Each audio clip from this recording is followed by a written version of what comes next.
Okay. Hafidades and Tiro, everyone. Thank you for joining us this morning. The Senate Standing Committee on Resources, Economic Development, and Workforce, also known as REDW, is here today to obtain status, to have a discussion regarding House Bill 24-59 HD1. Hang on. At this time, I would like to inform the public that this committee meeting is being streamed live on the legislature's Facebook page and YouTube channel. I would also like to ask everyone before we begin to please silence your electronic devices to minimize any disruptions.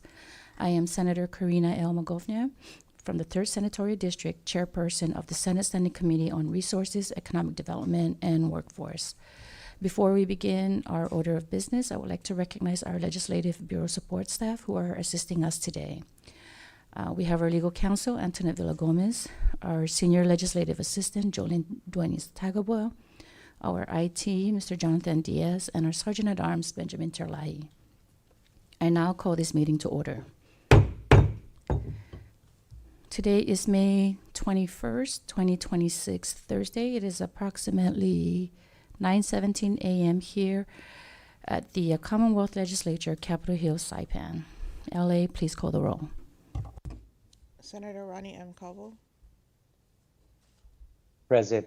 Thank you. Senator Manny Gregory T. Castro. Estiga. Senator Francisco Q. Cruz. Senator Karina L. Magovnia. Present. Senator Donald M. Maglonia. Senator Paul A. Maglonia. Madam Chair, 3 members are present, 3 members are absent. Thank you, LA. With 3 members present, we have the necessary number to conduct. We have the necessary quorum to conduct today's meeting. Let the record reflect that Senator Calvo is joining us virtually online, and Senator Cruz is on his way, and Senators Paul Maglonia and Donald Maglonia are hereby excused. Can I please get a motion to adopt today's agenda? Motion to adopt today's agenda. Second. Thank you. A motion has been offered and seconded. All those in favor say aye. All those opposed say Aye. nay. Motion carries. I would like to recognize the attendance of Senator Cruz. Senator Cruz, thank you for joining us. Next item on the agenda.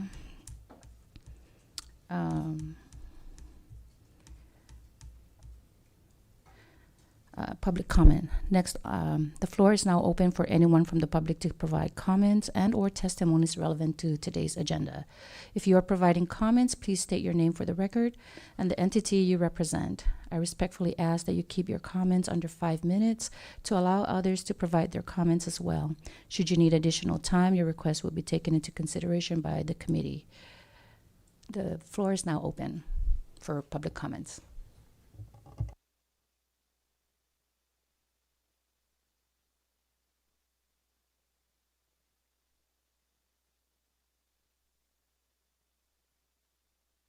Please have a seat. Feel free to have a seat and just state your name for the record.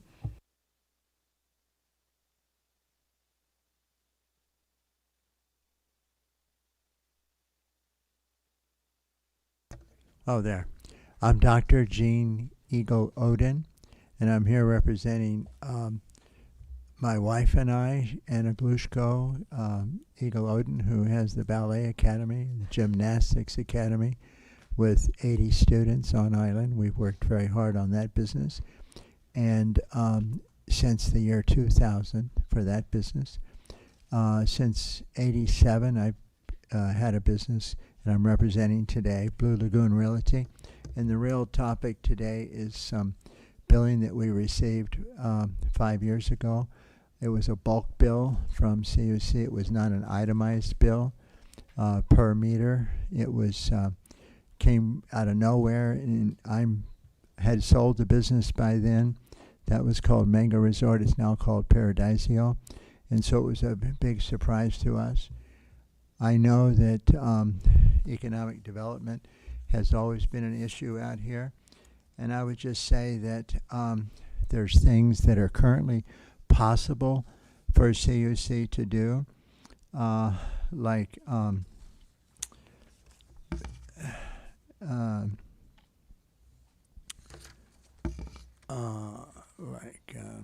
provide a bill later and to have no statute of limitation. Those are in the statutes currently.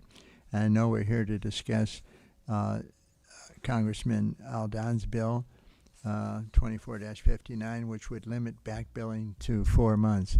We heartily endorse that concept, and it would be very disappointing, I think, for any member of this chamber, any person in any walk of life, to receive a $175,000 bill 5 years after you sold a business. We've paid our utilities faithfully for 39 years.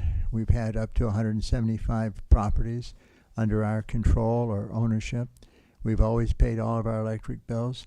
And now, because of this conflict on this bulk bill that we received, we went into CUC the other day and we were told we can no longer have electric service. Now, our attorney is looking at that as a matter of legality and illegal legality. And but at the moment, we essentially talk about economic development and resources, which is part of your committee. It puts a business that's been here 39 years out of business, and we applied for 3 houses. We were unable to get electricity for those 3 houses, and we said, well, we asked the supervisor at CUC. We said, Shanna Cabrera, we said, well, you know, we're here on behalf of the tenants that we're leasing to. And they said, well, if Blue Lagoon is the lessor and ABC is the tenant, we still will not provide power. Now, that is a horrible exercise of unlawful authority in our opinion and our lawyer's opinion, which he can deal with in court. But we think that there's too much corruption, absolute authority corrupts, and absolute authority corrupts absolutely. And we think that it's time to pass this bill so that we have a level playing field. I certainly would come forward, as I did in the United States Congress, and testified about the Dietary Educational Supplement Act, that there's businesses going out of business because of CUC, that their billing practices are unfair and should be considered unlawful, and will be, of course, if this wonderful bill Representative Aldan is passed, 2459. And so I know there's a pharmaceutical type company. I also own a business in New Mexico that's got a pharmaceutical license. And there's an EV battery company looking at Saipan. I would be the first to tell them that you don't want to come here because it's an unfair, unlevel playing field, that they can do things to you 15 years after you think that you're out of the woods, that you paid all your bills, you've sold your business, you've closed it down. They can still come back after you with unlimited authority from the Attorney General's office, from CUC's attorneys, etc. So I just think you really need to look at, if you want businesses on this island, and they've just closed us down, CUC did, after all those years and all those meters that we paid for 39 years, I think it's time to act. And that's, I don't want to go any deeper. I think that's 5 minutes, and I think it's deep enough. Please pass the bill, and let's move on with our lives, and let's do what Guam does. No, we checked. We had an FBI lawyer, Joy McDoulet, check. We cannot find any utility that has no statute of limitation on their billing. So Coca-Cola is a case that we're mirroring very closely to our case. They went back about 25 years. Our case went back 15 years. And I think anybody in this chamber would hate to have a utility bill from 10, 15 years ago, and in large sums of money when you think you're already at 79 years old, in my case, retired. So I really think we need to look at the consequences to human life and humans at business people. And if you look around, there's not many businesses on this island. You know, Bob Jones is one of the best and biggest, a friend of mine. He's about 10 years older than me, so he's 89. But I'm like Bob Jones. I'm a little smaller, but, you know, I put a lot of hard sweat and tears here for 39 years, and I hate to see a utility put me out of business. So I respectfully submit my testimony today in the 10 pages that I provided, and I think it goes into much more detail on our situation. Thank you for hearing me today. Thank you, sir, for coming in to provide your testimony. And we did receive your 10-page comment, which has been shared with the committee members. Thank you. Thank you. Thank you so much for your time. Floor is still open for public comments.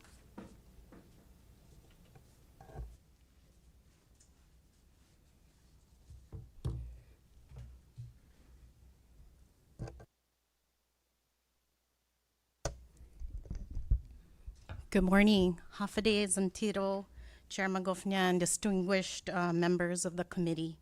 My name is Carlene Sablon, Organizational Data Integrity Officer with the Commonwealth Healthcare Corporation.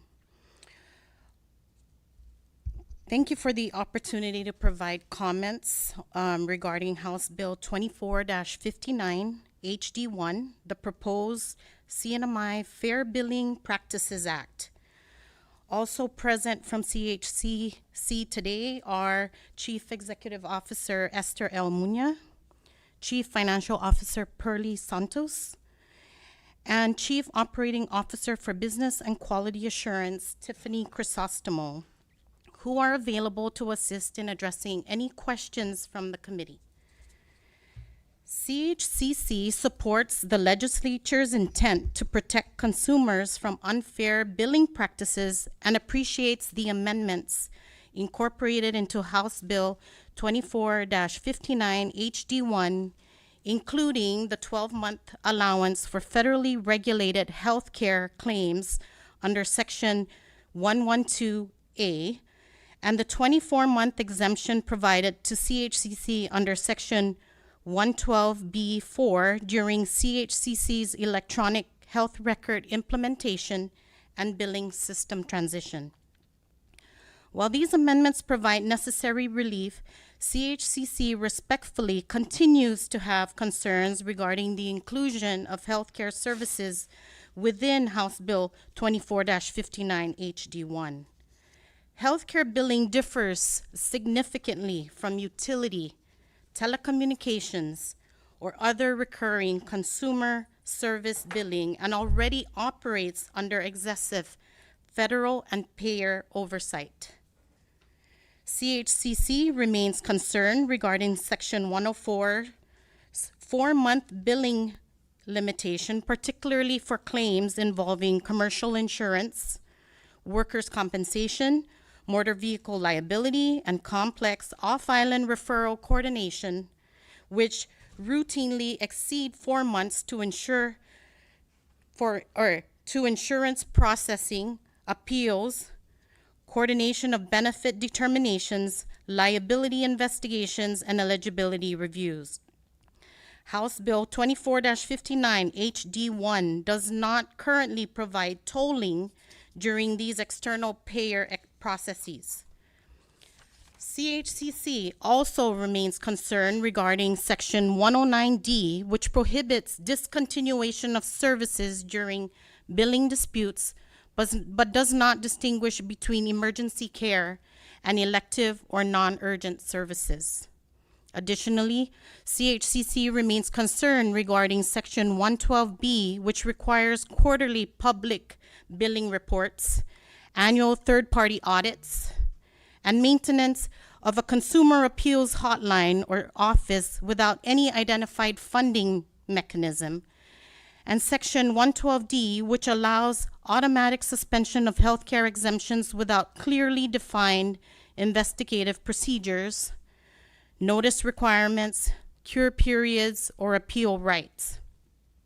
For these reasons, CHCC respectfully believes healthcare services may be better addressed through a separate healthcare-specific framework developed collaboratively with healthcare stakeholders and subject matter experts. Should healthcare remain within the bill scope, CHCC respectfully requests consideration of amendments addressing funding support, tolling during insurance processing and appeals, extension of billing timelines to all insurance types, preservation of emergency and essential care requirements, utilization of existing federal reporting mechanisms, and clearer due process protections. CHCC remains concerned that certain provisions of the bill may unintentionally impact healthcare access, provider participation, and patient costs within the Commonwealth. For the committee's reference, CHCC is also including copies of its prior correspondence regarding the bill, along with 24-59 HD1, submitted to House Commerce Committee Chair Thomas John Manglona and Senate President Carl King Neighbors. CHCC remains committed to fair billing practices, transparency, and consumer protection while ensuring continued access to healthcare services in the Commonwealth. We appreciate the committee's consideration of CHCC's concerns and stand ready and to work collaboratively with the legislature on this matter. Thank you, Ms. LeBlanc, for coming in today to provide your comments. And for the record, we did receive a copy of CHCC's comments submitted to the Senate President and has been shared with the committee members. Floor is still open.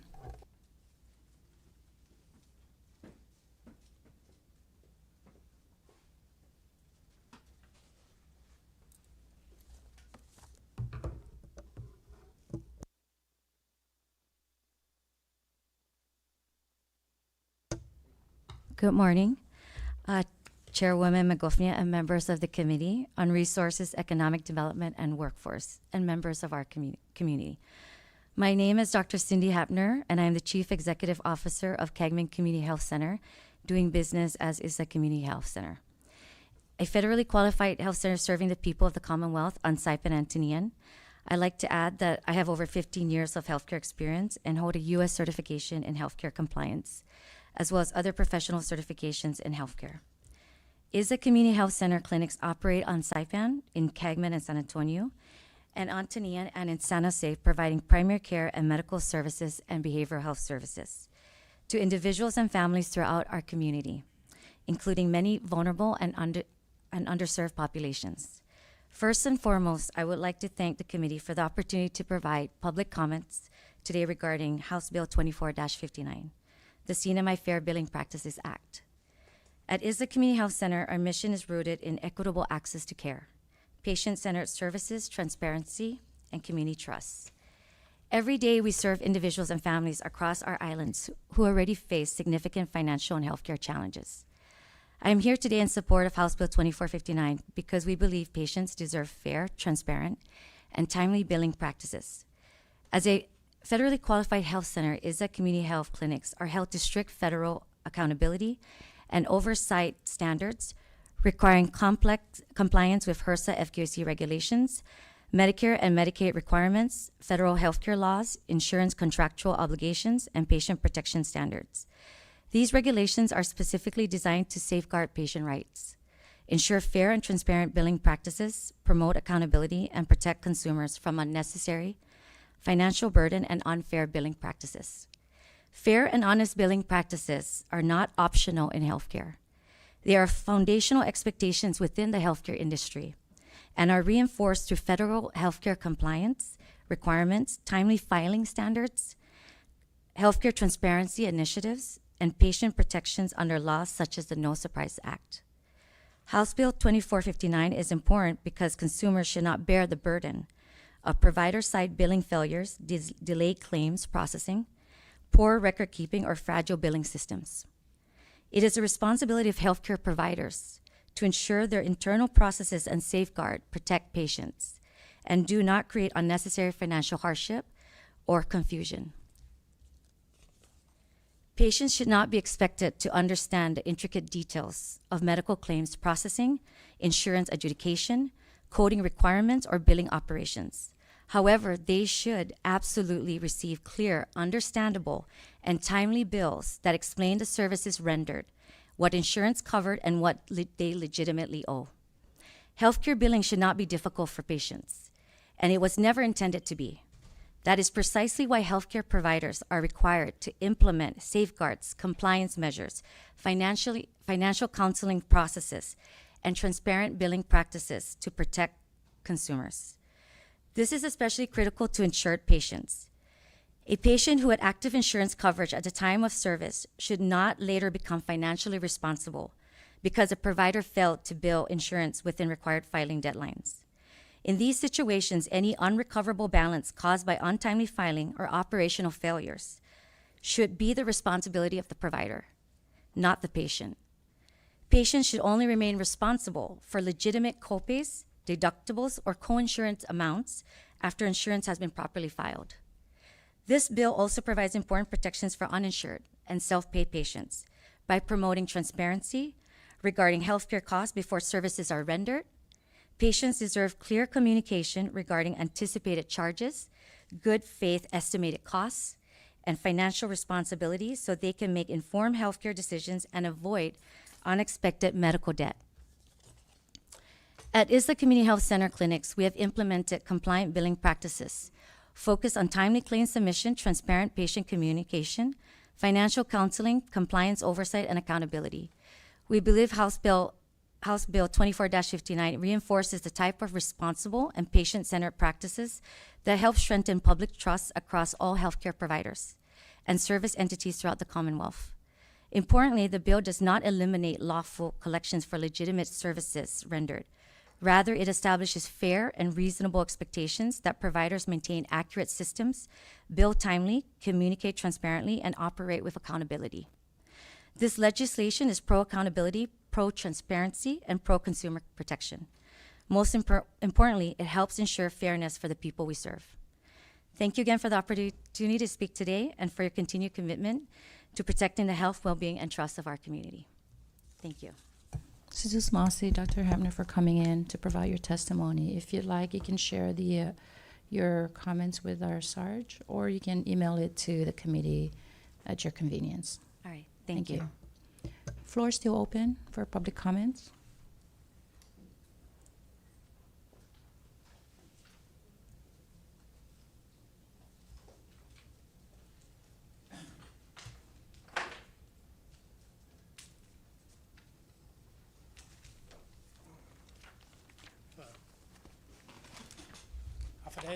Michael Ernest, attorney on behalf of CUC. Good morning, and thank you for the opportunity to be heard. I'll just speak very briefly. I know that we've been in communication on this. The executive director sent a letter dated April 6th stating CUC's position on the bill. In short, is that CUC wishes to be exempted from it, or if that's not possible, it suggested numerous changes, which are too lengthy for me to talk about in the time allowed. The one I would like to highlight is and point out is that the letter was sent on April 6th, which was before the super typhoon. On April 6th, the executive director asked and noted that no matter what changes might ultimately be made, it's going to require CUC to make drastic changes and expensive changes. And right now, as drafted, HD1 seeks to implement those changes immediately. CUC is a large organization with thousands of customers. It just simply cannot act immediately. In the executive director's letter before the typhoon, he asked for a 6-month date for implementation. Of course, that was while we were in normal operations before 2 of our 3 islands were devastated by the super typhoon. I noticed the CHCC has asked for 24 months of tolling, and I believe given the lack of normal operations CUC finds itself in right now, CUC would appreciate an equal amount of tolling should any changes be made.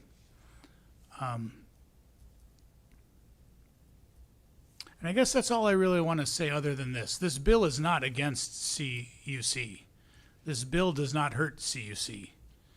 CUC is a nonprofit organization. All we do is collect the costs that are imposed upon us by the legislature, and we pass them on to the ratepayers. So, insofar as this makes it more expensive for CUC to do its operations, I mean, there's no magic money. CUC has to get its funds from somewhere, and we know where we get our funds from. It's from the ratepayers. So every time we generate a kilowatt hour or we pump a gallon of water to someone and that person doesn't pay for it, everyone else does. So this is not a bill that attacks or harms CUC. This is a bill that will spread the cost onto good faith ratepayers who have done nothing wrong, who are now forced to pay for their own usage, but also for the usage of other people who are, for some reason, not paying for it. So yeah, this isn't, please don't construe my comments as me protecting CUC. All we do is provide a service to the ratepayers, and the ratepayers are the ones who pay. And I wish we lived in a perfect world. I wish we lived in a place where meters didn't fail. I wish we lived in I don't wish we live in a place without the ocean, but the ocean, as beautiful as it is and as wonderful as it is, has salt, and that salt corrodes our meters. And that salt and that corrosion causes our meters to fail faster than anywhere else in the world. So this bill, as proper as it's constituted now, would say that CUC can't estimate bills going backwards at all, period. So that just means if a meter froze and failed, that's it. We never get a chance to recover that. And so then we're obligated by law to pass that along to the other ratepayers. This isn't just us saying this. I think Dr. Eagle Odin mentioned the Coca-Cola case. The Superior Court commented on this and said how important it is for CUC to make sure that the proper people are billed properly so that other people aren't forced to pay improperly for the usage of other people. That's not a direct quote, but I believe there is a direct quote from that case in the executive director's letter. That's not me saying that, that's the Superior Court saying that. So it's very easy to lash out and say CUC is evil or unfair. Or I heard someone even say corrupt today. And I'm not going to stoop and I'm not going to dignify that. Are we perfect? Absolutely not. Is our system perfect? Absolutely not. Are we doing the best we can? I'd like to sit here and say we are. It's easy to find fault with CUC when you have a large bill. Everyone loves us when the typhoon comes and our workers are out strapped up to those, bucket trucks when the wind's still blowing. Everyone loves us then, but they don't love us when it's time to pay the bills. Your CUC bill it's not profit for us. It's the cost of the service, and things are expensive out here. We get blamed for wars. There's a war in the Middle East that raises the cost of gas. That raises your power bill. That's not CUC doing that. We're not the ones starting the war, but we're the ones who pay for it. CUC doesn't even pay for it. Our ratepayers pay for it. So every obligation of this bill, and there are many, is just likely going to be passed on to the ratepayer. Doesn't affect us all at all. It just makes it a little more miserable for the ratepayer.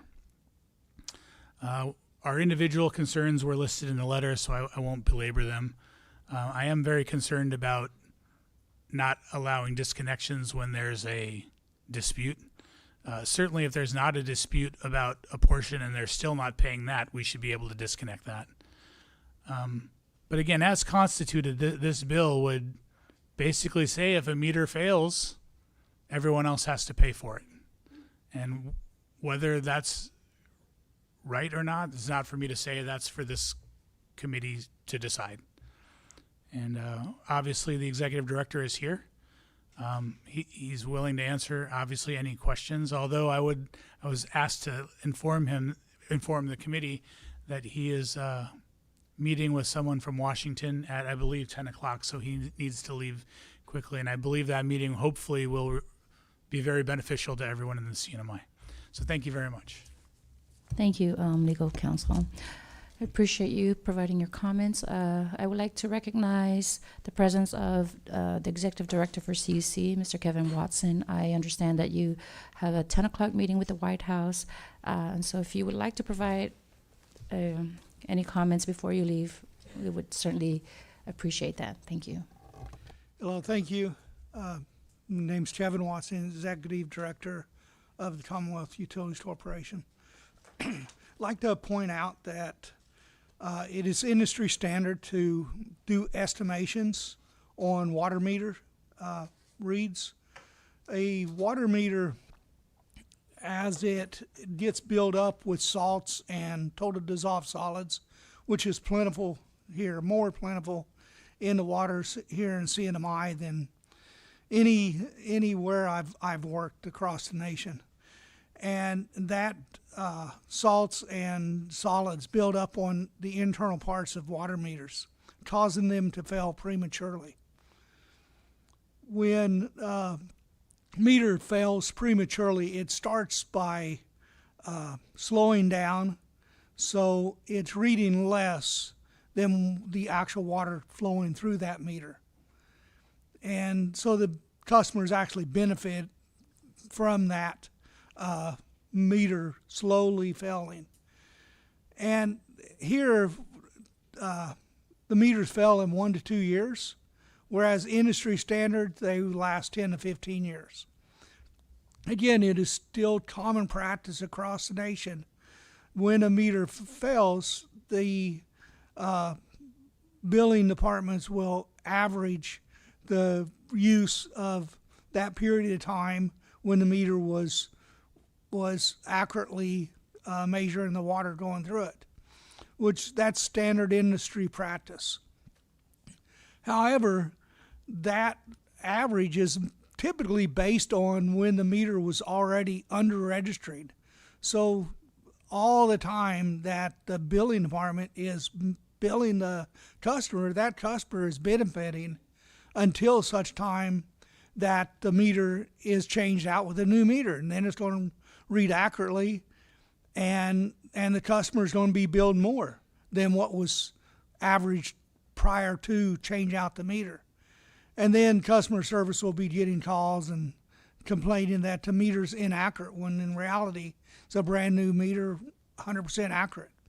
So this bill limiting us from averaging will make us, yes, do to change out more frequently, raising our cost to do such, but it'll also impact the consumers that will then be paying for the actual water used instead of an average reduction of water used. So I just want to point that out, and if the bill passes, we would ask to be allowed ample time to change out all the meters. There is about 1,200 meters right now being averaged that we'd have to change out as soon as possible. That represents about 25%. And if we can't average, as this bill states, then we would lose 25% of the revenue. And that, as our legal representative pointed out, would have to be passed on to other consumers whose meter is still being, still registering flow going through that meter. So I could answer any questions you may have. As also pointed out on electric meters, the salt spray attacks the workings of electric meters. However, there's a lot less those failures in our system today than is occurring in the water. The water here really attacks the water meters to a greater extent than is impacting our electric meters. Thank you, Director Watson. I know you have to leave, so we will take any questions and concerns from the discussion that we will have later on today and furnish that to you so that you are aware of what questions are being asked.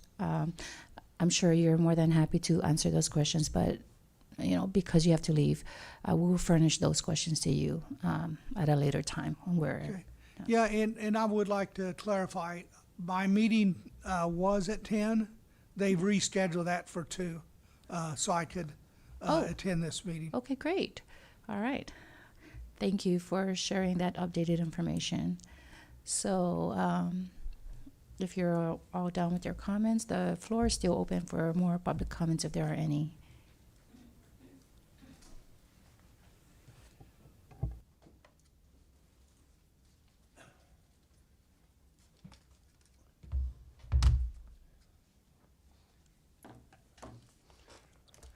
Thank you, Chair, for inviting me to this public hearing regarding House Bill 2459. The House Bill 2459 took me over a year to draft, okay? And I totally understand the concerns of, the hospital, right, and the utilities. And we didn't go through this legislation lightly.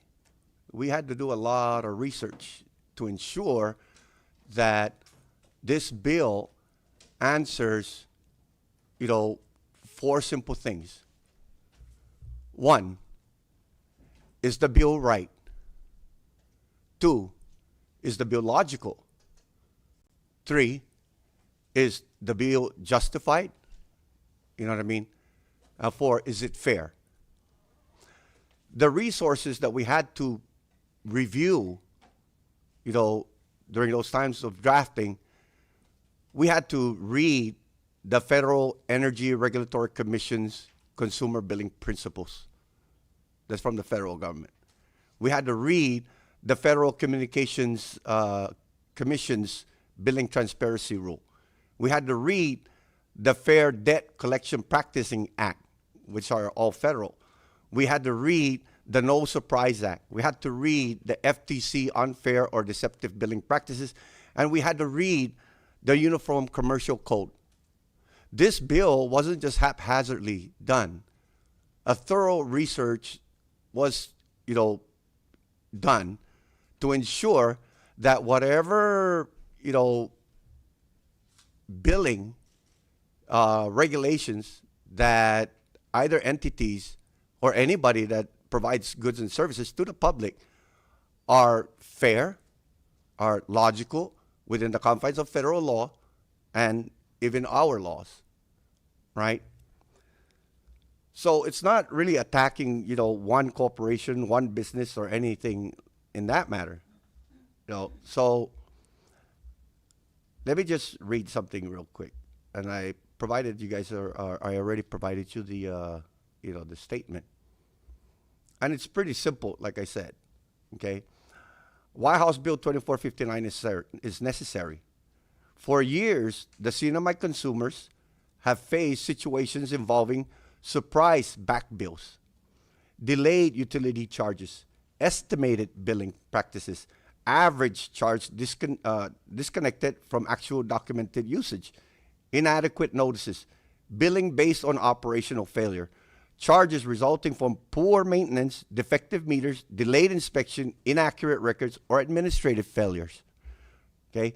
These practices create serious financial hardship for household, small business, fixed income residents, seniors, veterans, low income consumers, family already burdened by high utility and healthcare costs. Without clear legal standard, consumers often have little ability to verify the legitimacy of the charges. Okay, meaningful dispute regarding back bills, determine whether billing errors resulted from provider negligence, and protect themselves from coercive collection practices. House Bill 2459 was therefore developed to establish predictable, transparent, and enforceable standards. Why the bill is fair? House Bill 2459 is fair because it is balanced operational realities with consumer protection. The bill allows lawful recovery. The bill does not prohibit providers from collecting valid unpaid charges. The bill expressly allows back billing with a defined limit. The bill allows recovery for documented fraud, recovery for tampering, recovery for unauthorized use, payment arrangement, utility, and healthcare operational continuity. The legislation merely requires that billing practices be timely, accurate, transparent, supported by documented evidence. Okay, the bill recognizes operational realities. The committee amendments and working drafts already incorporate significant operational accommodation. This include healthcare carve-outs, extended implementation periods, narrow emergency exception, utilities dispute clarification, limited estimation only when actual reconstruction is impossible, and enforcement coordination with regulators. This demonstrates that the legislation was drafted in good faith and with full awareness of operational realities. The bill applies uniformly. House Bill 2459 does not target a single entity. The bill applies broadly to utilities, telecommunication providers, healthcare providers, and other consumer service entities. This uniformity is legally important because it avoids claims of discriminatory or selective treatment. Why the bill is right? House Bill 2459 is right because it restores accountability where accountability has historically been weak.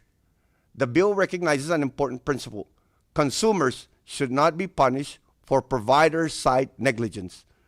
If billing delays result from failure to inspect, failure to test, failure to maintain, failure to replace defective equipment, failure to maintain accurate records, preventable operational failures, then fairness requires that the provider, not the unsuspecting customer, bear responsibility.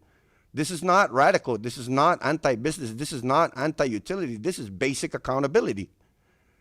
Why the bill is reasonable? House Bill 2459 is reasonable because it does not impose absolute prohibition. The legislation instead creates defined billing windows, defined exception, defined dispute procedures, defined notice standards, defined evidentiary requirements. The bill further permits fraud exception, tampering exception, unauthorized use exception, force majeure consideration, narrow emergency operational flexibility. The bill therefore strikes a reasonable balance between operational practicality, consumer fairness, and legal defensibility. Why is the bill logical? House Bill 2459 follows a logical principle recognized throughout American consumer protection law. The party responsible for preventable error should bear responsibility for preventable error. Under current practices, consumers may receive retroactive charges for years of old billing failures, inaccurate metering, defective equipment, delayed internal processing, administrative oversight. That system creates uncertainty, distrust, financial instability, and reduced public confidence. House Bill 2459 instead creates predictable billing rules, timely notice, documentation requirements, structured dispute process, accountability incentive. These are logical outcomes that encourage both better provider-side billing management and greater public trust. Why this bill is justified? House Bill 2459 is justified legally, operationally, morally, and economically. The legal justification: the bill is supported by the Commonwealth Police Powers, Consumer Protection Authority, established regulatory principles, non-conflicting drafting, severability protection, and due process protection. The legislation regulates billing practices, not substantive rate setting. That distinction is important. The bill, therefore, does not unlawfully interfere with utility tariffs, healthcare reimbursement system, federal regulatory authority. The operation justification: the bill incentivizes timely inspection, accurate record keeping, proper maintenance, better billing system, improved operational oversight. If provider maintains accurate system and timely billing practices, this bill will impose no operational burden. The economic justification to household budget, small business cash flow, consumer confidence, economic stability. Predictable billing practice strengthens financial planning, public trust, economic transparency. The moral justification at its core, House Bill 2459 addresses a fairness issue. The public should not bear the consequences of institutional negligence.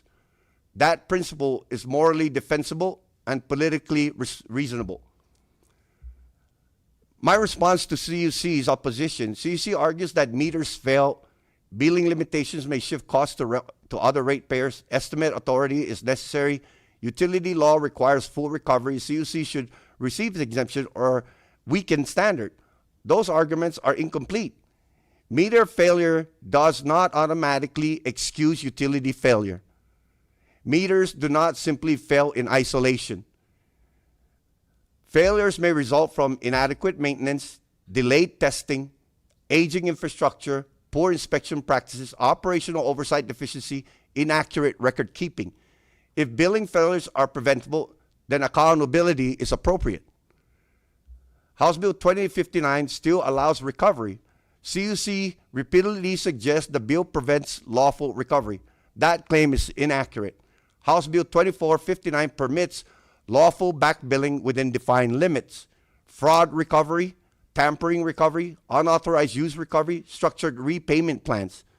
The bill merely prevents open-ended, negligence-based, retroactive billing. Estimate billing creates serious risk. CUC seeks broad authority for estimated or average billing.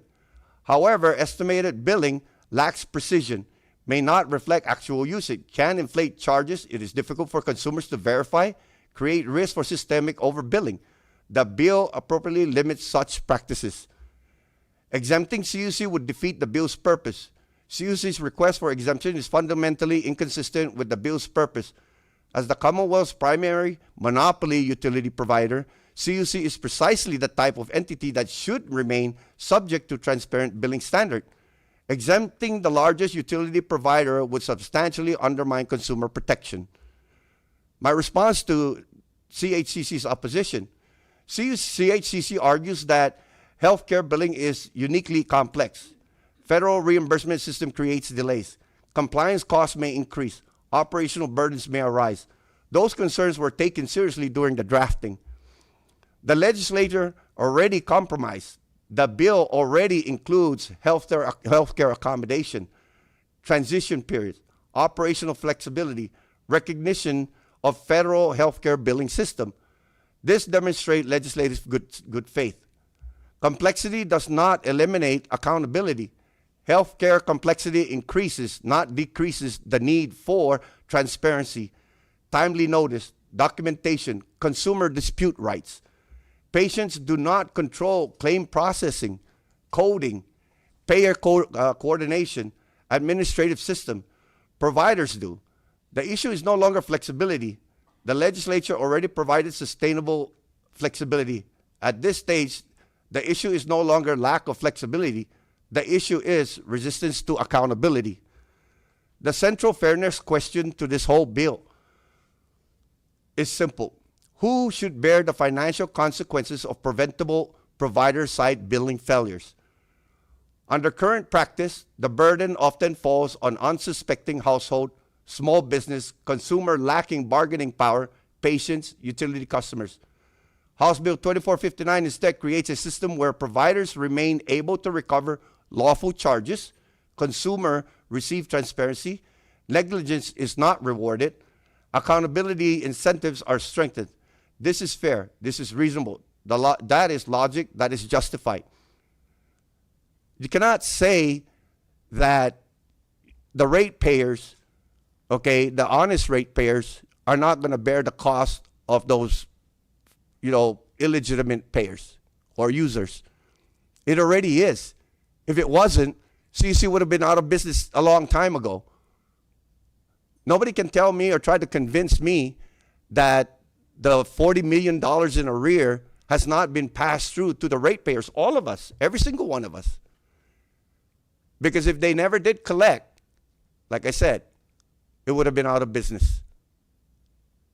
Thank you. Suzusmasi, Rep. Odin.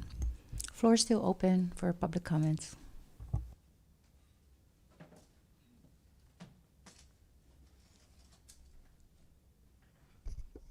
Good morning, everyone. Could you hear me? Yeah, your tech system is a lot more advanced than ours at the house, so I can't really hear myself. So I got to see your agenda today, and this is in regard to the CNMI fair billing practice Practices Act. And while I was here kind of listening to the support and opposition of that, my name is Marissa Flores. I'm here as a ratepayer. And I think that's the most important part first. Also, I am a sitting representative for Precinct 3. However, my advocacy has never concentrated just on one specific precinct. My advocacy is for the Commonwealth as a whole. Each of us live, breathe, invest, and love our Marianas. The CNMI Fair Billing Practice Act represents a vital and long overdue safeguard for the consumers of our Commonwealth. While government entities and public corporations have expressed valid concerns regarding the administrative challenges of compliance, the solution to these hurdles is not to inject local public funding into expanding bureaucratic headcount. Instead, this legislation must serve as a catalyst for institutional innovation, technology modernization, and operational efficiency, fully stabilized by existing federal infrastructure grants. We can bridge the gap between consumer protection and agency capability by pivoting away from legacy, manual workflows, and adopting modern automated systems funded through targeted federal resources.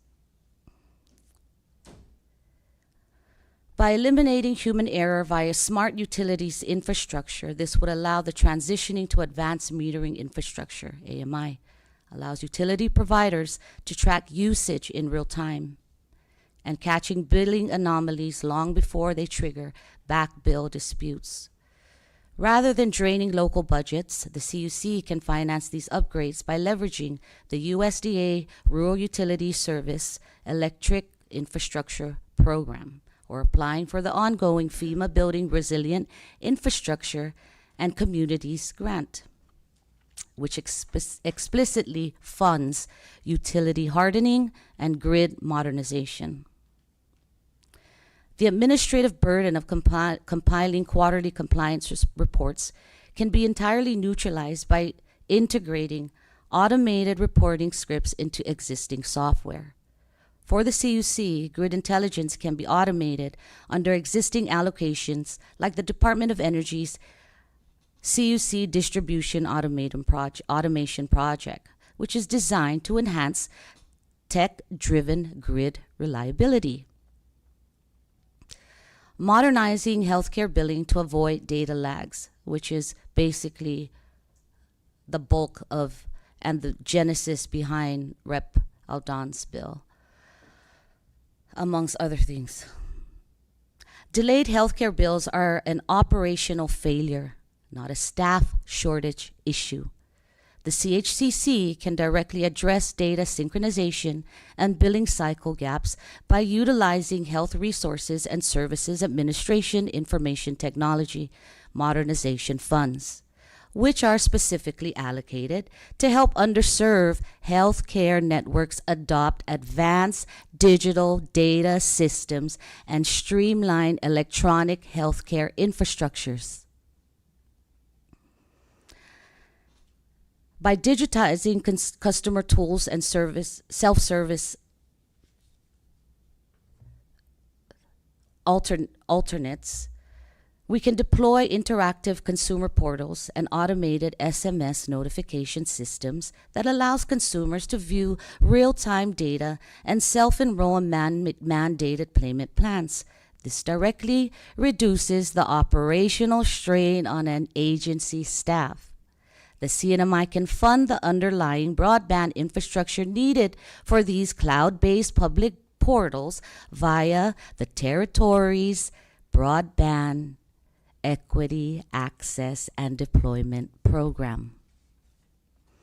House Bill 2459 should not be viewed as an operational threat, but rather as an urgent mandate for the CUC and CHCC to retire outdated practices. By prioritizing technology grants over administrative expansion, we can protect CNMI consumers from surprise financial burdens while simultaneously driving our public entities into a more efficient, digitally integrated future. And as you can tell, members of this body, if you have not already have looked at the 2027 proposed budget, it is admin heavy, which means more people to do more work with no money and zero efficiency. We need to rethink how we want to provide service to our people. Because if we keep funding administrative top-heavy positions, this is what happens. The ratepayers and the people of the Commonwealth can no longer carry lack of leadership innovation, lack of program output. We can't. We talk about keeping our people here, but yet every action we do moves them further away. That's not doing our job at any level, including the autonomous agencies and the executive branch, even the legislature.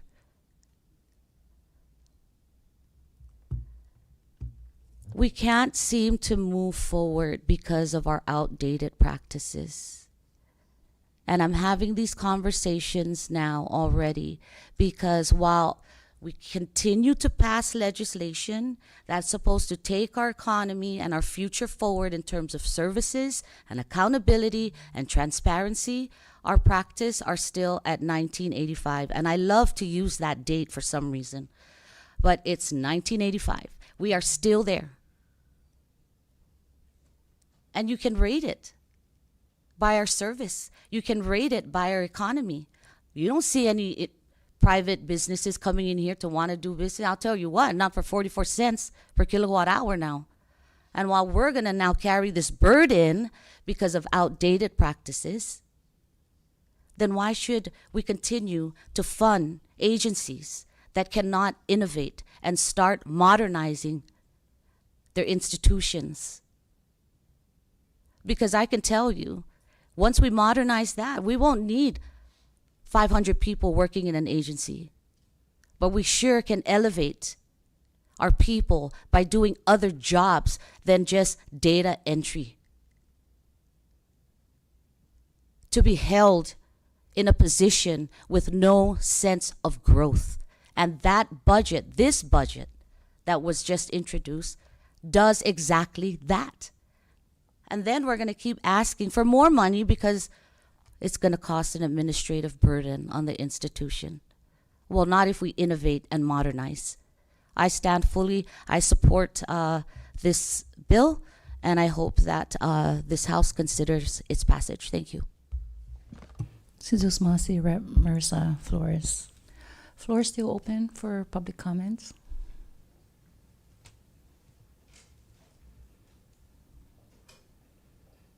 If there are no other individuals providing comments, we will now close this portion of the agenda.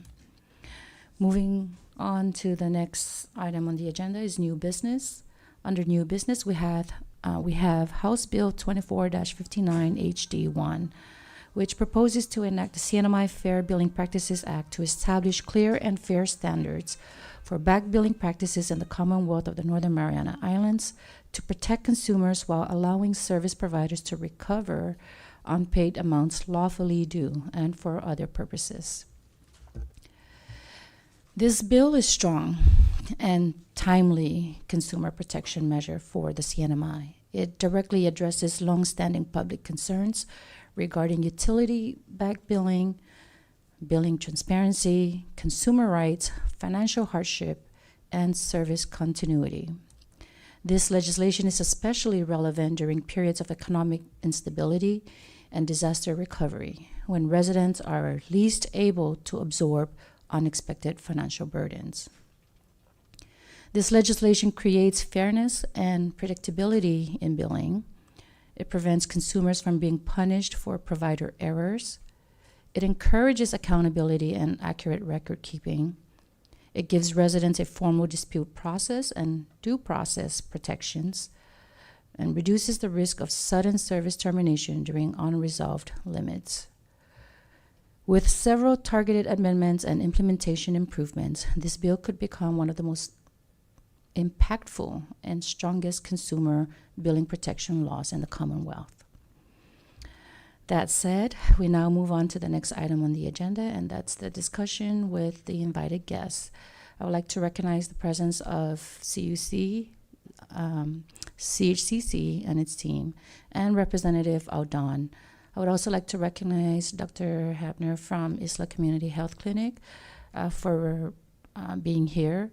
And if there are no objections from the committee members, I would like to invite them also to provide some insights and feedback on the bill, if that's okay with the committee members. Any objection? Senator Cruz, you okay? Okay. At this time, I would like to invite the invited guests into the chamber for a meaningful and productive discussion on the bill. But before we do that, I would like to respectfully ask that we give mutual respect to one another and conduct ourselves accordingly with decorum. Our goal here is to leave the meeting today with a meaningful product that addresses the issues and concerns raised by all relevant parties involved by coming to a compromise. And so at this time, I invite the guests into the chamber. I will allow each entity to raise their concerns about the bill. I know that you've already submitted your comments, but now is your opportunity to provide more clarification if needed, and address the author of the bill, some of the concerns. And ultimately, we would like to come to a compromise that's both beneficial for all parties relevant. So please join us in the chamber.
Okay, before we begin, I would like to ask again that we focus on the issues raised on the bill and provide some recommendations on how to improve the bill so that we can move for passage. So at this time, if the invitees can just state their name for the record, and then we'll move on to the senators, the committee members, to begin asking their questions. Thank you. Good afternoon, Senator. My name is Representative Vincent S. Odin. I represent Sinamay Precinct 1. Good morning, Dr. Cindy Hepner from Kegman Community Health Center, DBA Isla Community Health. Esther Munia from the CHCC. Kevin Watson, the Executive Director for the Commonwealth Utilities Corporation. Thank you all for being here. Members, floor is now open for any questions you may have for the invited guests.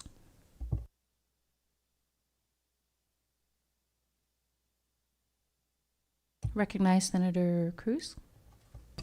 Thank you, Madam Chair. And I appreciate everyone that are here to discuss this bill that was authored by Representative Don, and I appreciate Representative Don all the explanation on in defending your bill.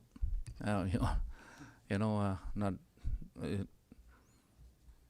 like what they all saying. We have to agree to disagree, no. But I appreciate the time to come up here and and defend your bill, and also appreciate the team of CHCC, Kangman Clinic, and CUC, and everyone that are here. My question in regards to the billing for water, since you mentioned water earlier, Dr. Watson, I understand the calibration of water meter. There's a lifespan on water meter. I want to understand from your part whether those water meters are either been recalibrated or been changed after the lifespan. How does it work? Because if it's not, if CUC does not follow calibration or change of water meter, of course it will be a faulty meter. So I want to understand whether CUC is doing that when it comes to the lifespan of the water meters. Does CUC replace them or do calibration? Yes. Well, one thing, you don't calibrate a water meter. You do change it out. You pull it and you test it for accuracy. We have a water meter accuracy bench test that we test all meters before we place them into the ground for usage. So it falls within the AWWA standards for accuracy, which is plus or minus 1.5% to 2% accurate from 100% accuracy. And we also, when there's a suspected or a requested meter accuracy test, we will pull the meter and test it. In addition to that, we have established a program to test 5% of our meters that's in the system, and for accuracy, and a random selection of the meters. If that meter fails, we replace it with a new meter. We also, if as in the case, a meter with internal parts, it's a rotating nutator disc within the meter. Those, we've learned, fail at a more rapid pace here than an ultrasonic meter. So we are transitioning now to ultrasonic meters. We pulled a number of the ultrasonic meters, and they have proven to test accurate after 5 years. So we continue to use those, and we're not replacing the old nutating or moving internal parts meters with those type of meters anymore going forward. We are replacing them with the ultrasonic. The ultrasonic meter costs more than the old type of meter, but in the life expectancy of them, the cost will benefit the customer, because it will be able to be used more years. And we are transitioning to that. And I also heard the comment about transitioning to automatic meter infrastructure. We are also doing that by transitioning to a meter an AMI system that will work with our AMI system already in place with our electrical system. And that will give us a better trend for identifying meters outside of that 5% of random test, meters that are trending down once we get this fully established. Director, you mentioned every 5 years you change. So is that what you said? 5 years? Yes, we Is that the life? we have the meters that have moving parts, internal parts within a meter, the measuring device. They fell within 1 to 2 years, So I just want to know. and the ultrasonic meter will last 5 years or longer. So the lifespan is 5 years or longer. Yes. So do you change them automatically or until someone file complaint of overcharge? We randomly test. We pull a meter, and if that meter tests bad, then we will replace it. If a customer requests a meter to be tested, we will do that too. And if it's test bad, usually when a meter tests bad, it means it's under registering. So most customers aren't going to come to us and say, my bill is too low, I want to pay more. So they're not going to come to us and ask us to test a meter if it's under registering. I want to ask this: these meters that you have now, can that be reversed? What do you mean reversed? Meaning take the other end and put it in the other side? You replace the entire meter. Because I remember back then in Tinian, I don't know if it's the same meter, that whenever they shut down, farmers will return the meter and reverse it, and it's causing. If the meter is installed same meter? backwards or reversed, it's going to read negative flow. So Negative reading. yes, So that means COC is losing a lot of water. we would be losing the water. Okay, The so customer that's why would be. I'm asking these questions. How often you guys check on meters? So Now, when our meter readers, right now, all of our meters are read manually, and the meter readers are trained to identify if somebody reversed that meter, and then that's is a tampering, and they will be prosecuted. and I hope that you continue to you guys continue to inspect meters, and if the lifespan is 5 years, then it has to be replaced automatic, because if it's faulty, people, not everyone, dispute their bills. They just come up and pay whatever they see on the bills.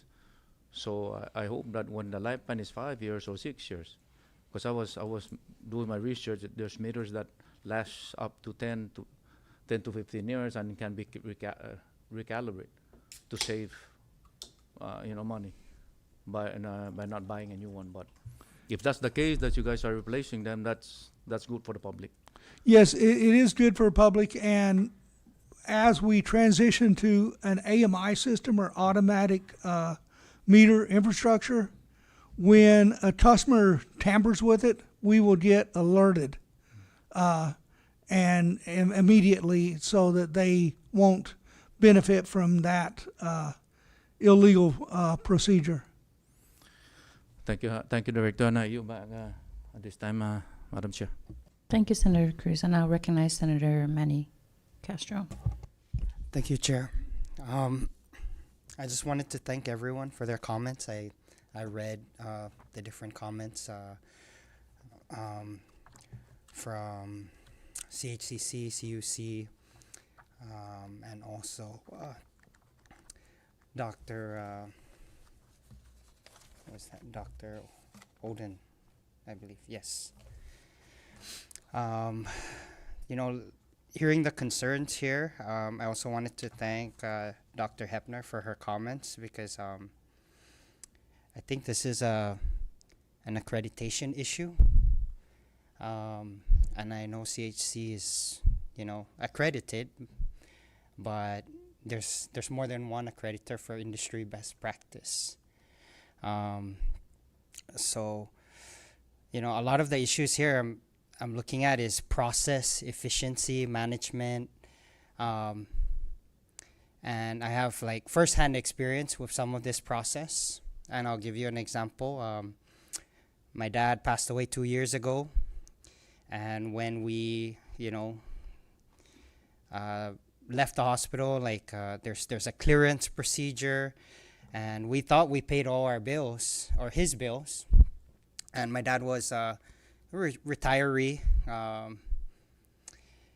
and he had double insurance. Both, I think, maybe even triple, but one from, I believe, Medicaid and Aetna. And so I didn't expect, it wasn't till we did his probate a year later that we got the bill. Like CHC submitted bills, but when we were checking out, before the funeral and then after, like months it wasn't till the probate process that we got, like CHC made a claim, and that's very concerning. I don't think that's industry best practice. And there's a lot of stories that we hear from different consumers. And in fact, just going through the process at CHC and the fact that it's still carbon copy, that tells me, because I may not work in healthcare, but I've dealt with a lot of records and management of records, and so that tells me that upstairs doesn't know what downstairs is doing in real time, because it has to be inputted. But if you have a working integrated system, those things can be mitigated. And then you're gonna need less administrative, like Rep. Marissa mentioned earlier. You're gonna need less manpower, because some of those processes are automated. And firsthand experience, I have similar firsthand experience, because when I started working at NMC as the director of admissions, everything was carbon copy. Registration was arena style, like in the 80s. I wasn't even born yet, but people tell me of that process in the early 80s. So we could have just continued the same way we were doing things. But, as the director during that time, I said, we're not doing it this way anymore, because there's a better way. And in fact, we are an accredited institution, and the standards dictate, making sure that everything is fair, transfer credit process, everything. FERPA, but, the hospital is HIPAA, so. But sometimes agencies tend to cite HIPAA or FERPA, but they never really read the regulation. I'm not saying the hospital, but in working with other agencies, they would cite, oh, we can't do that because of FERPA. And it's like, actually, FERPA allows you to do that. Share data with government agencies if it's beneficial to the consumer or the student.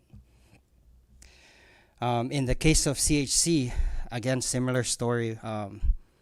When I was working at NMC, we had a database and information system that actually was way ahead of its time, because IT&E's infrastructure wasn't even ready. If we were to turn on that system, it would wipe out the the technology wasn't there yet. But in the case of CUC, if we're using smart meters, are we utilizing the technology within the smart meters? Like, you can actually get those readings remotely in real time. It should be in like a central office, but I still see the meter readers going around. So it just tells me that we're not utilizing the technology to its full capability, which in turn will reduce costs and improve outcomes. So I just wanted to commend Rep. Odin for his bill. But at the same time, a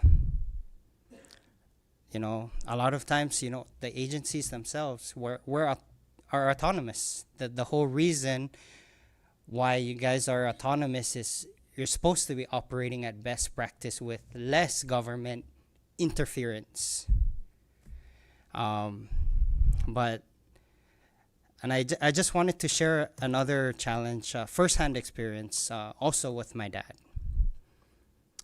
He went into the hospital several times, and he was said everything's good, everything's good.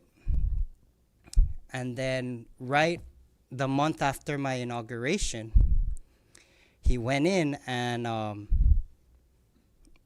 he never came back. And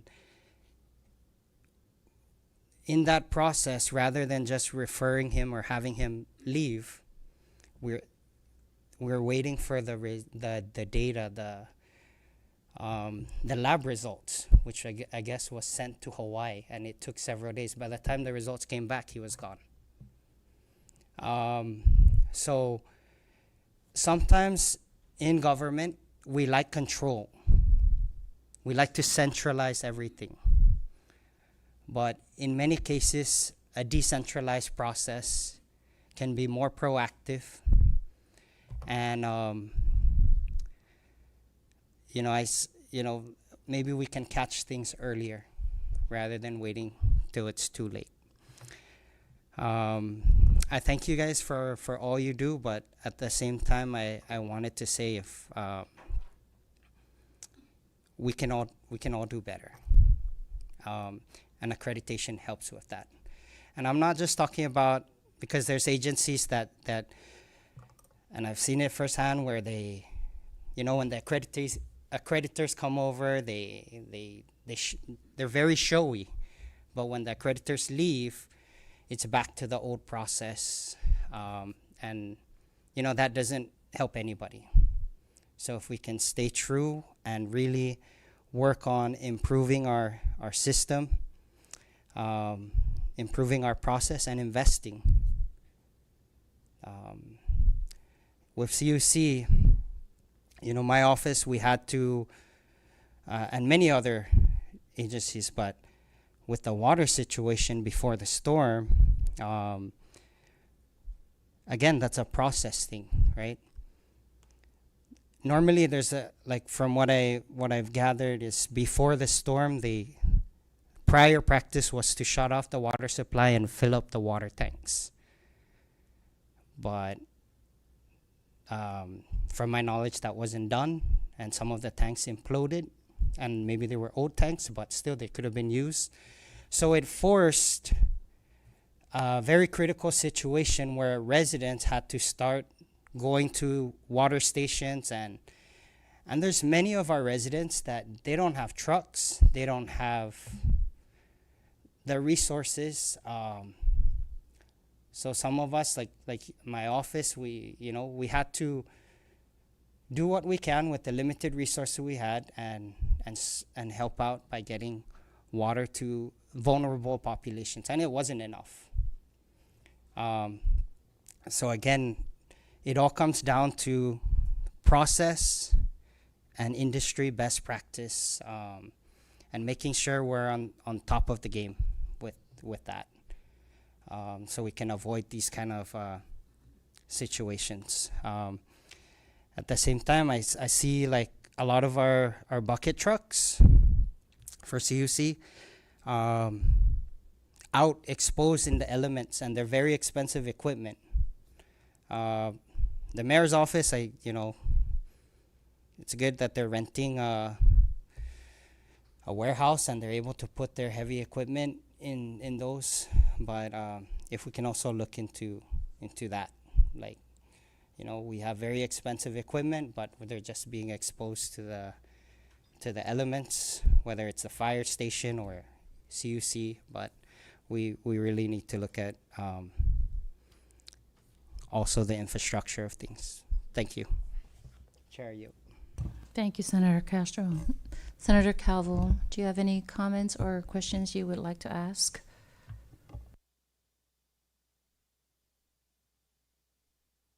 Thank you, Chairwoman. And I would like to thank all the stakeholders for today's meeting. This is really a very important bill, because and it's a bill that can go on as far as debatable from, you know, the initial controller, CUC versus the consumer. All of you have legitimate arguments in regards to what, you know, is the best practice, and you know, how will this bill help protect the consumer. One thing we do understand is that, you know, what we don't want is unexpected billing. You know, uh, you know, a lot of people, when I take a look, a lot of people have their fixed incomes, most especially for our Commonwealth now today, and for us to receive a back billing, it can be very detrimental knowing our financial system in place. So this, you know, this would really help the consumers in, you know, in assisting them with any and all financial burdens.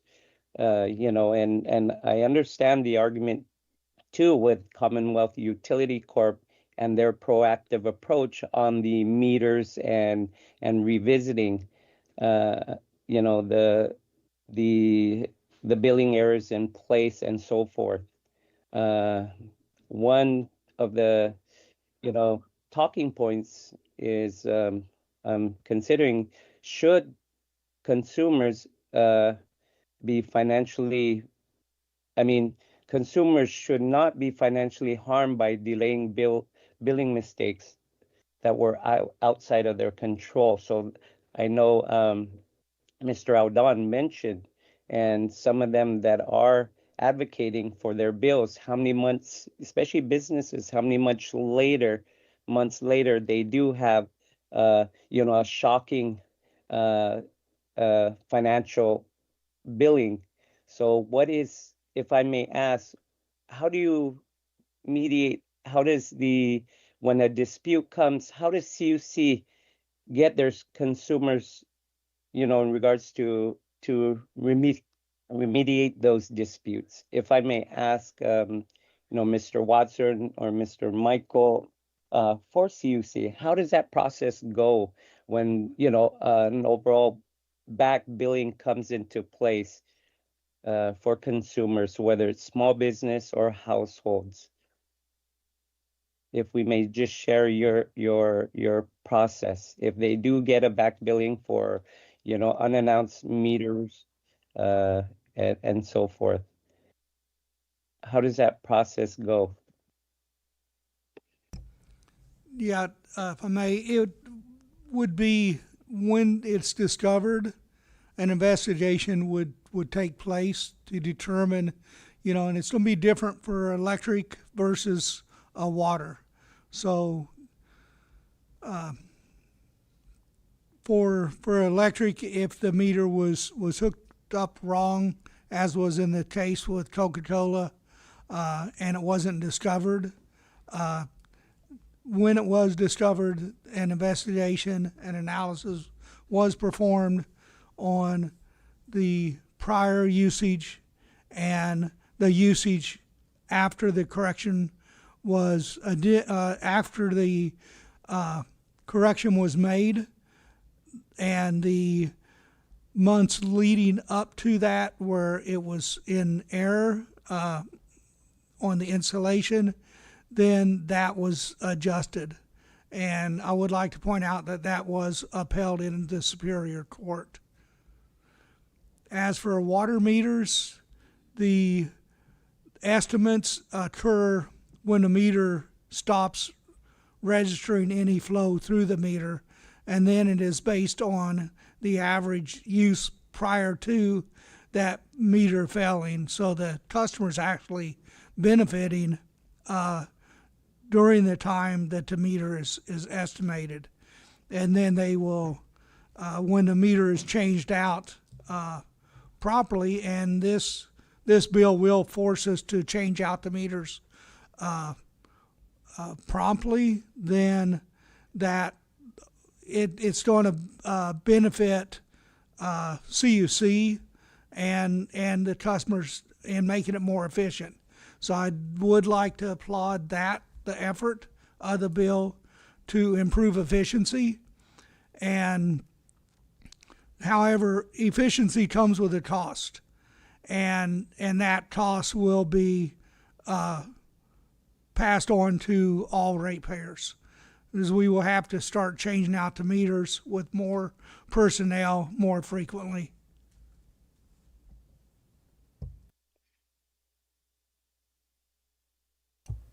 Thank you for your explanation, Mr. Watson.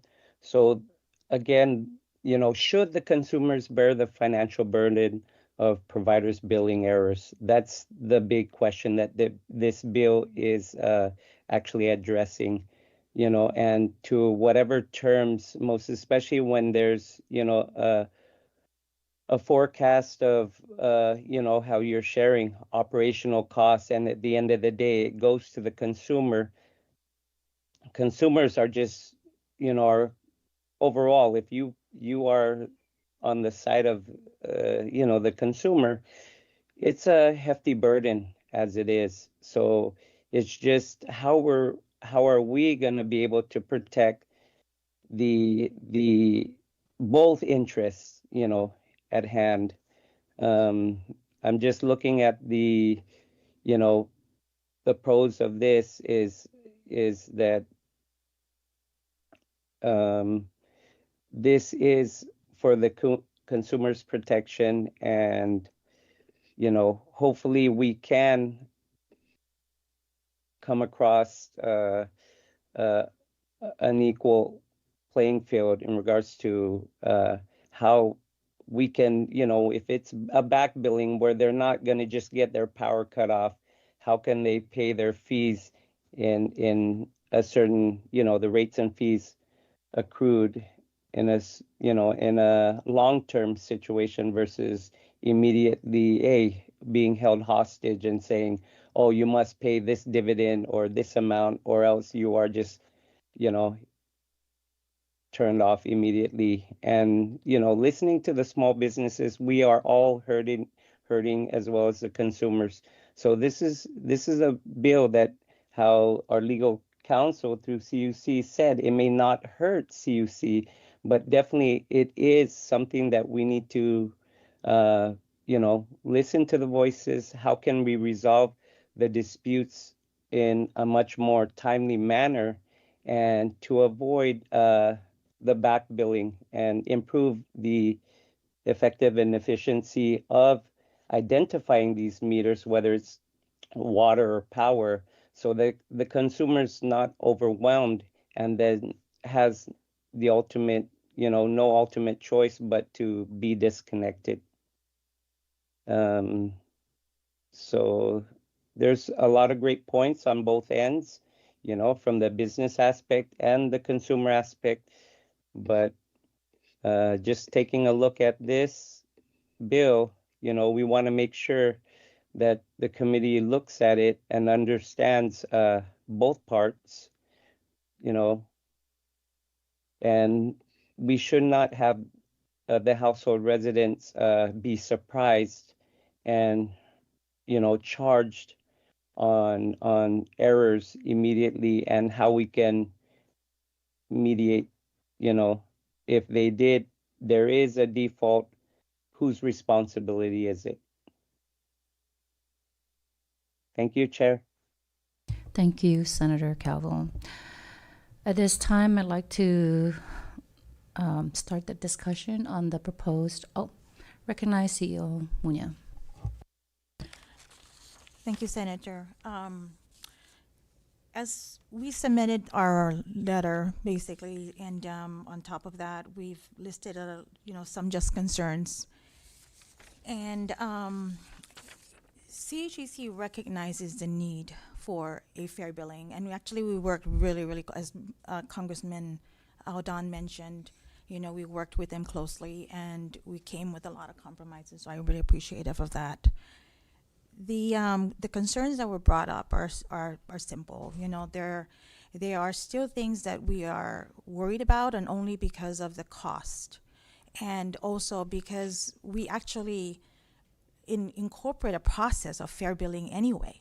When patients come to us, and Senator Castro mentioned about situations has he experienced.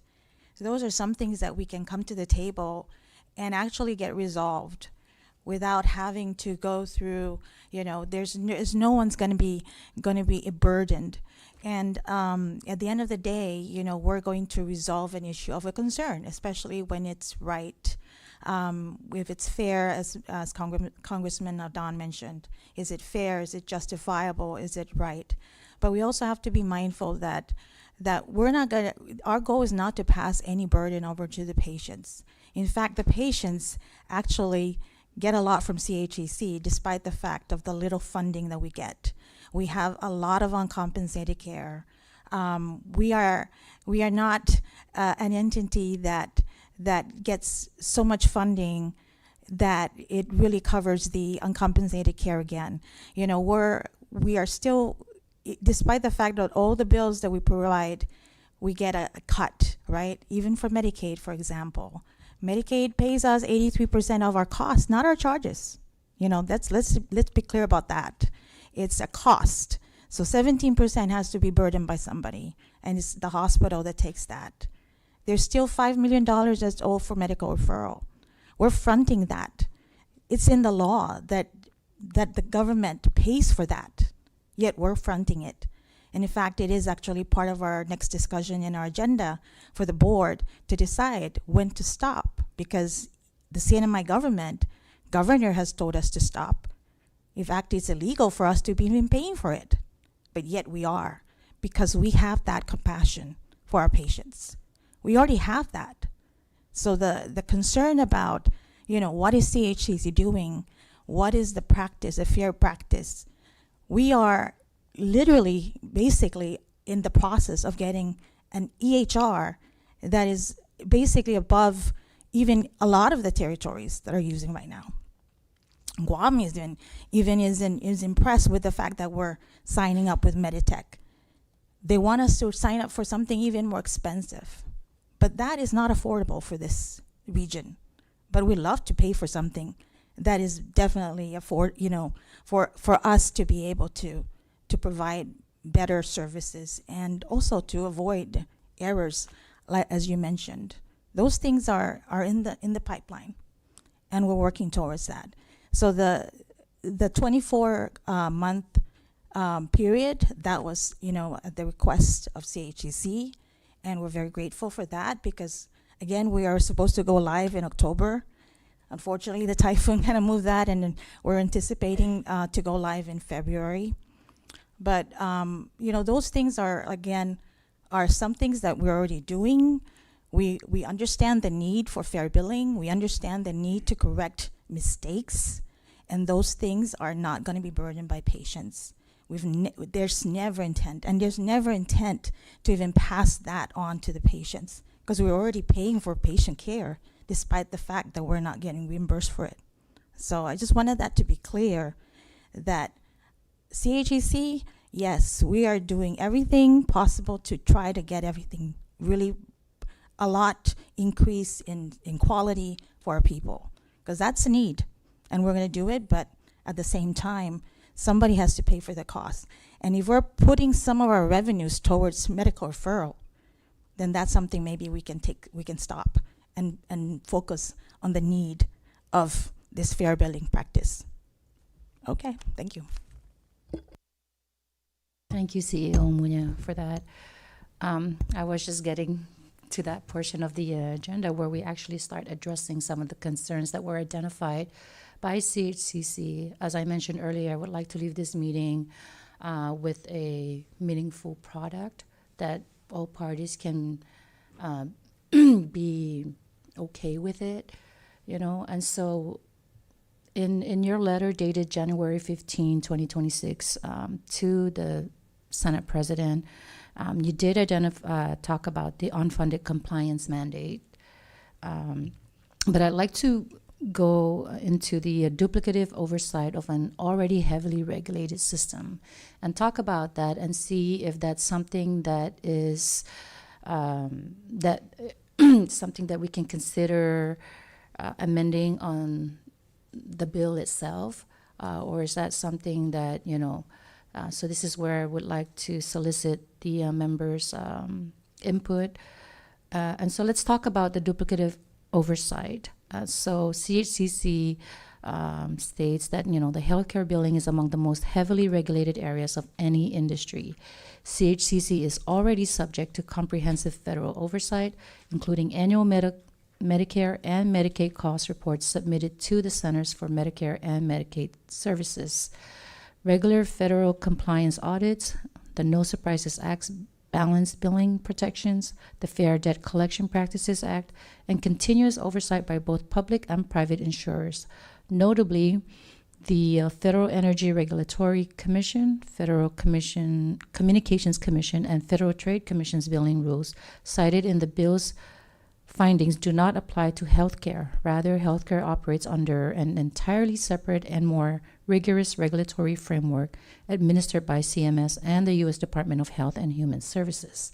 The quarterly reporting and annual third-party audit requirements in Section 112B would create parallel bureaucratic structures without providing meaningful additional consumer protections while diverting limited administrative resources from direct patient care. So let's talk about that and see how, if that's something that we need to amend in the bill's current form. CEO, feel free to elaborate more on that if you feel you need to. And then we can allow the members to ask any clarifying questions, if any. If not, we just move down the line on the concerns that was raised by CHCC. Thank you. Again, the quarterly reporting, that's already being done by the cost report, all these reports that we're providing already. I mean, if we can use those reports, that would be great, but it's, creating another reporting, just, what does it do, really? If I may ask the author to provide a response. Thank you, Senator. So, CHCC says healthcare billing is complicated. Yes, it is. But complexity does not excuse delayed billing, poor documentation, weak record keeping, or surprise retroactive charges to patients. Patients do not control, like I said, the coding, the appeals, the payer coordination, off-island referral billing. Providers do. And then they say that, the CHC says that the bill duplicates federal oversight. It does not. Federal oversight governs reimbursement rules and program compliance. House Bill 2459 governs local consumer-facing billing fairness. When someone can be billed after the fact and notice must be given, whether estimates may be used, how disputes are resolved, those are not the same thing as House Bill 2459, subsection 103 and 11. So if they're saying that that House Bill 2459 has anything to do with oversight, no, it's not. It's only talking about billing, to be transparent. Nothing in here is trying to oversight the hospital at all. So there's no requirement for reporting purposes. No. Just basically a process. Feel free to respond, Ms. Munya. We mentioned that it was in Section 112B. Is that? Yes, 112B. That requires the quarterly reporting and annual third-party audit requirements? Correct. It says the quarterly reporting and annual third-party audit requirements in Section Yes. 112B would create parallel bureaucratic structures without providing meaningful additional consumer protection.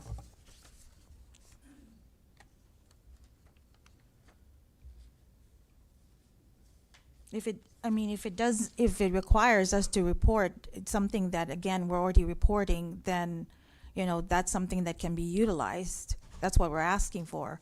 But in regards to complexity of billing, we're not saying that because of our billing system, we're going to be late. But by the way, most of our bills go to insurance companies.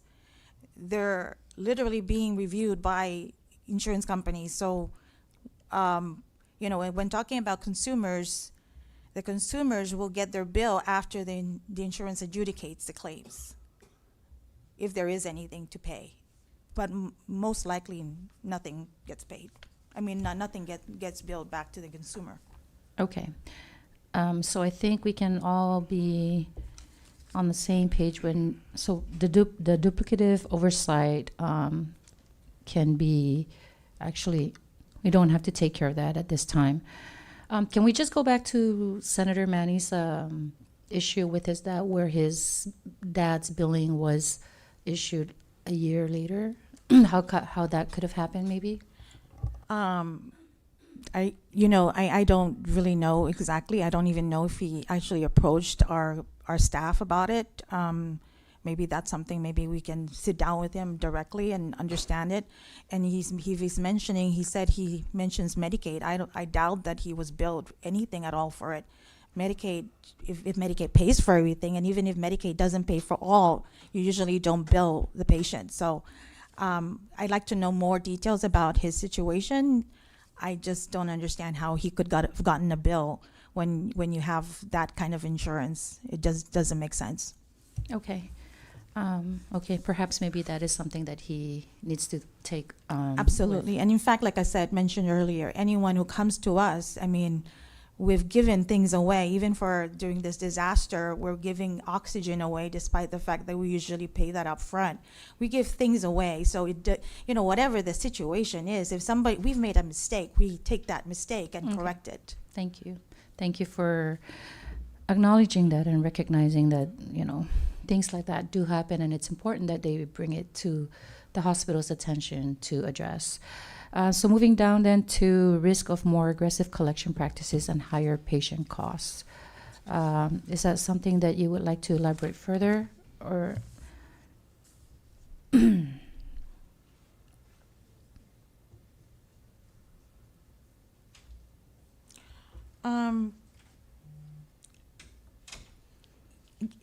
We're mentioning about the fact again that we're billing other insurances, and if providers cannot bill for services rendered beyond 4 months, so if a patient comes in and has, for example, something that the insurance doesn't cover, I mean, sometimes we expect also we expect patients to understand what their insurance covers or not, right? But unfortunately, that's not necessarily, comes out that way. So when a patient comes in for a particular service and the insurance comes back and says, oh no, this is something that we cover, we're not going to bill the patient for that. I mean, somebody, that's one of the questions that we have. Rep. Odin, would you like to respond to that concern? Yeah, so in their complaint, it says for risk of more aggressive collection practices and higher patient costs. It says we are particularly concerned that the combined effect of shortened back billing windows and the prohibition in service discontinuation during disputes may inadvertently compel healthcare providers to adopt more aggressive front-end collection practices. Okay, my response to that is CHCC says that the bill harms access to care. That is speculation. What is not speculation is the harm caused when people get billed months later for charges they never expected, never caused, and cannot verify. That destroys trust in the healthcare system. Sorry, I didn't know we were going to be going back and forth on this one. Okay, I think it's important that we understand why we're here, right? We're trying to iron out the discrepancies or the concerns raised by the entities who are here, because we want to make sure that we pass a fair and unbiased bill. So we are giving this opportunity to all the relevant parties to address any of the concerns. And I invited the author of the bill because it is his bill. He knows what the intent is, and right. Yeah. Okay, so as mentioned in our letter, a lot of the services that we have are expensive, whether it's surgery or inpatient services. And if you're requiring, for example, ultimately, that's the rule, basically. Ultimately, the patient is responsible for services, especially when it's not covered by the insurance. So, we're not saying we're not gonna, that this is not about complexity. This is about a bill that a service that we provided that sometimes the insurance again doesn't necessarily cover and may come up with any reason whatsoever. And if the insurance sorry, what's that? Okay. That's really what it is. It's the risk that we're taking on that, and that's what we're asking for. Is there wiggle room to allow for things for situations like that? So we understand that there's things that we need to correct, but on situations that is out of our control, right? That's our concern, is that are you going to mandate us to maintain the 4 months despite the fact that information may not have been shared by the insurance or for whatever reason it could be, right? I mean, that's what we're saying, is that if there are situations, where does that leave us? Okay, I understand where you're coming from, and I think this is where we have to establish some kind of a timeline so that it's not endless, right? Yeah. At some point, we're going to have to draw the line and determine a cutoff time period. So if 4 months is not sufficient, this is where we are soliciting, recommendations from the entities. What is the standard practice, right, in the industry, and what would be considered a fair and reasonable timeline, so that we can incorporate those timelines into the bill to allow CHCC to bill and recuperate the cost. If we bill within 4 months and we bill the insurance within 4 months, but the insurance takes time also to adjudicate it, are we not going to bill the patients for that? That's my question. So I guess my question. That it depends on the adjudication. The adjudication could take a year. So what would be the industry standard, right? What are other jurisdictions doing? How are they resolving those types of issues that are coming up, and how can we mirror some of that to allow? Of course, we would want CHCC to recuperate what costs they've incurred, but we also need to establish standards, right? And make sure that we are, doing something similar to what other jurisdictions, U.S. jurisdictions, are doing. Maybe I can give you some scenarios, because there's definitely different scenarios that could have occurred, and Okay. it's the reason that is again out of our control.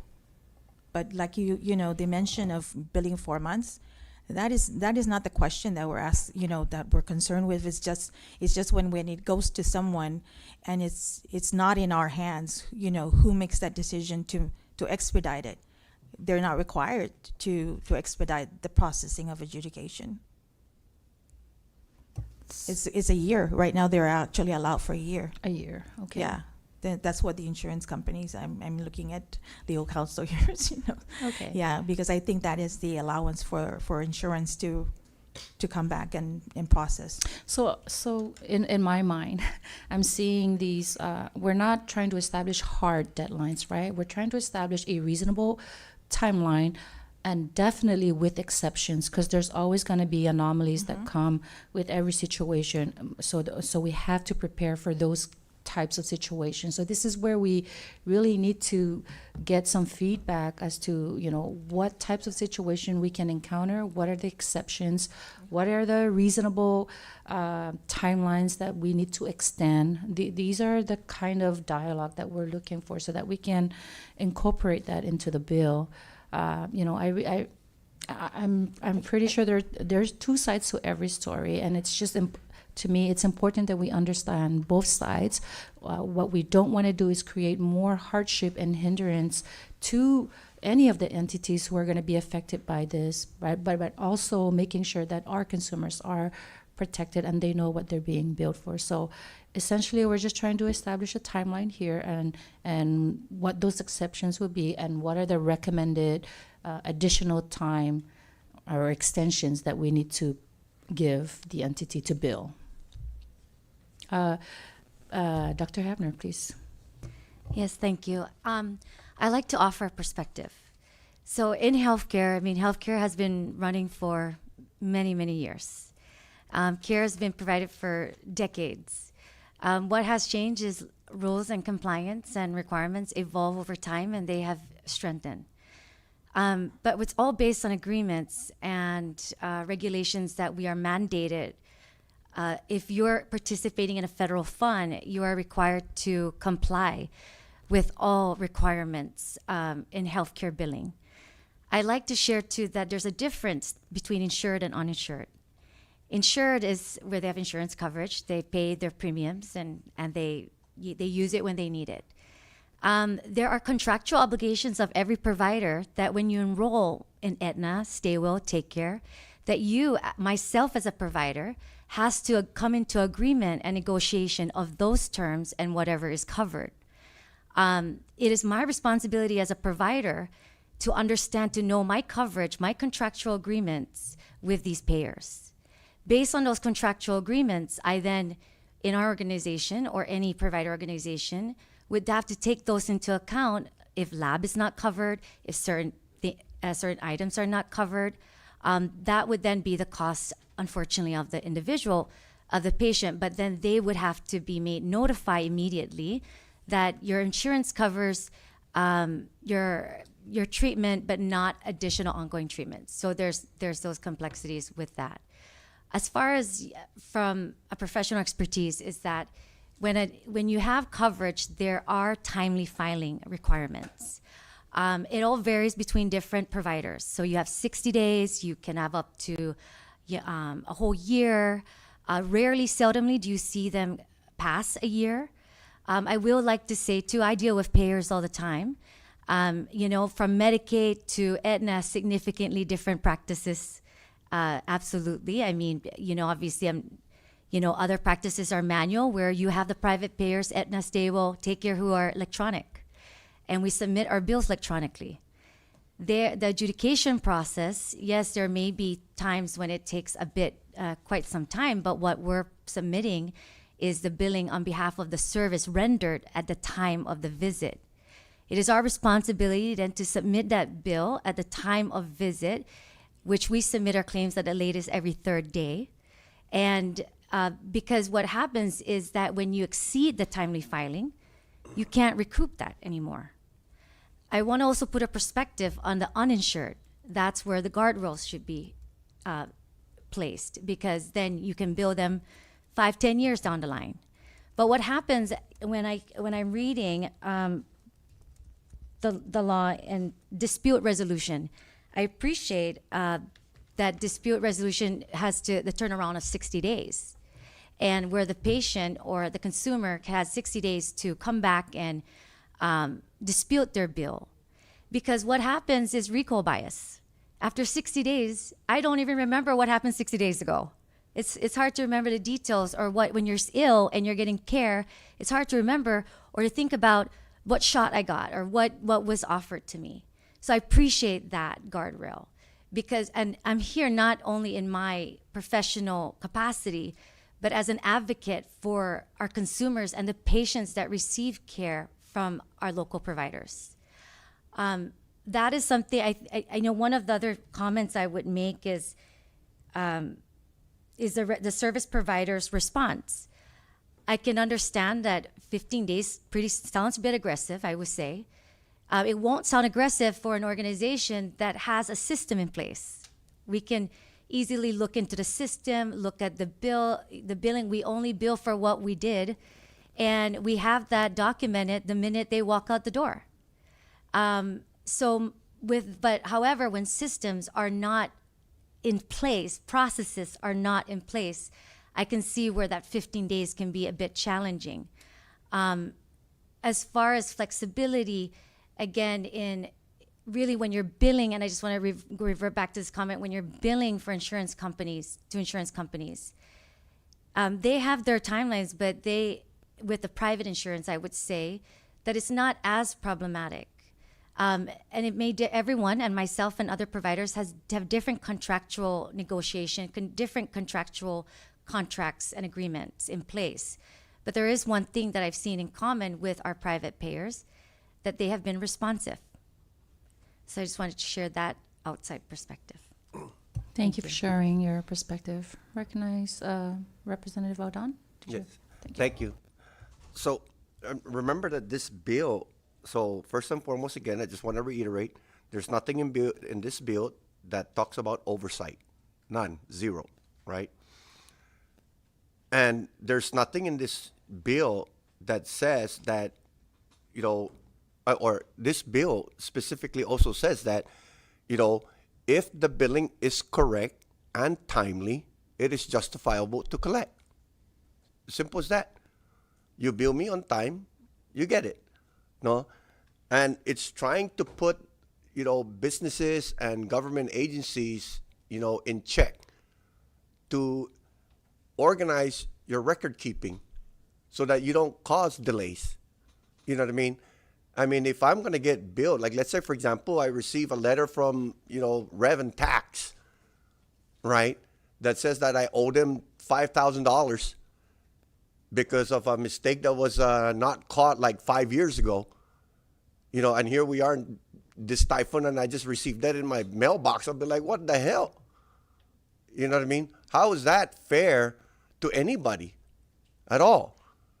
You know, because of your inability to upgrade your system to file documents, you know, using technology that can literally add 1 + 1, you know what I mean? And will not make a mistake on your birth date or your social security, you know, because it knows who you are. You're in the system already.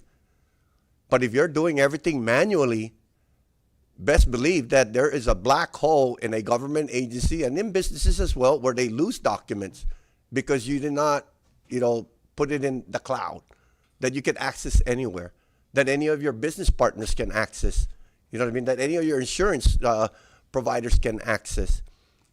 So if you're saying that it costs money, you know what costs money? Payroll.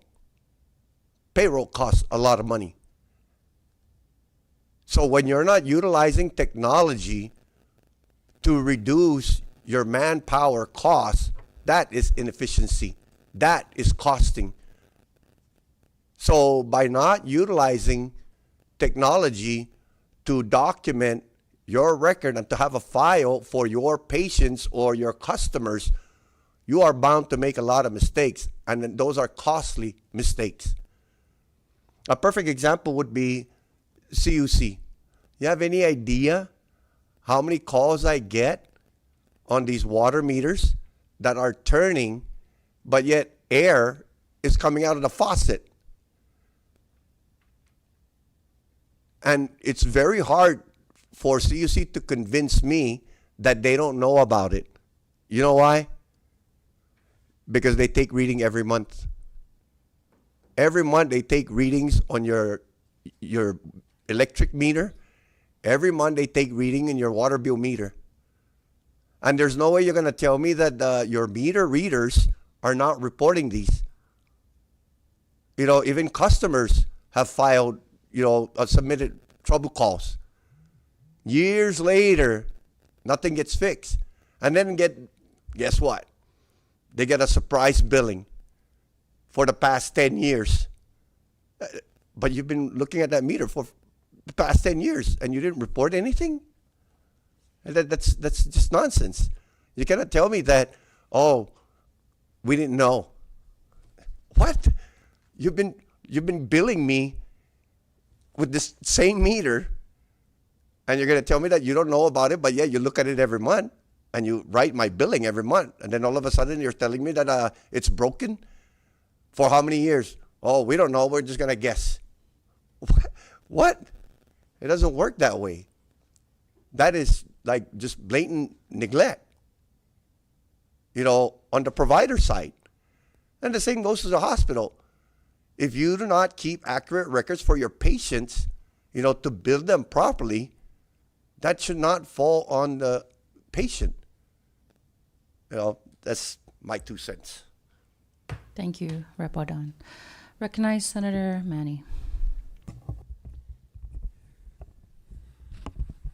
So I just wanted to bring up a concern, and kind of Rep. Odin kind of triggered this memory.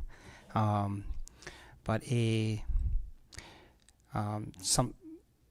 constituent just brought up this concern. I'm not going to say the name exactly, but the constituent has solar panels on their house, and they have a lot of solar panels actually, and they, because of all those solar panels, they've been actually giving energy to CUC, right? So they get like a credit.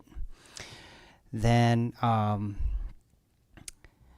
this same constituent has a rental property, and the tenants, the bill was assigned to the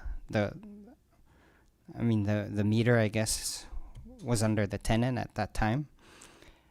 But after the storm, the tenant left, and CUC apparently took the landlord's credit from their home and applied it to the tenant's bill. So I don't know how that process is. It doesn't make sense to me that would happen, but they met with customer service and there was no resolve. So these are some of the issues that are coming about, and it's like jungle rules sometimes, and it's not. I'm not picking on CUC or CHC. I'm picking on the process, because there's something wrong with this process, and we really need to fix it. There was another issue that I wanted to bring up, and Repo Don kind of triggered it, but I lost it. So if I'll bring it up directly to CUC. But yeah, thank you, Chair. Thank you, Senator Castro. Senator Cruz, do you have anything you would like to ask or add? Thank you, Madam Chair. And to CEO, I know that was mentioned, I think, earlier, but I didn't completely understand. In regards to the patients, when they get checked, I think there's a policy of deductibles when it comes to, is that deductibles part of the payment of what the patient's been rendered service, or that deductible is for maintenance? No, the deductible for Aetna, for example. Yes. So you are required to pay I believe it's $1,000 or Yes. every year. So when you provide the service, you can apply that towards the deductible. So that's across the board. Everyone is they have deductible. It doesn't matter whether you're high option or what option you take. It's all the same $1,000. I'm not quite sure what the individual insurance requires it, but most Aetna does require a deductible. Because some of my constituents are inquiring as to how's that, and I asked them when they enroll with Aetna, do they see any information there that it's automatic deductible or not? They didn't notice whether there is, and I want to know, is that deductible part of the provider and Aetna's agreement? Right. To all the Aetna patient? Before Aetna kicks in, So those are the agreement. they have to, the patient has a So responsibility. it doesn't matter whether I option or I believe it doesn't. There's all the across the board. option, the amount I believe reduces, depends on how high it is. because this is what is happening in any, even to Guam, when they send patient, this is another matter.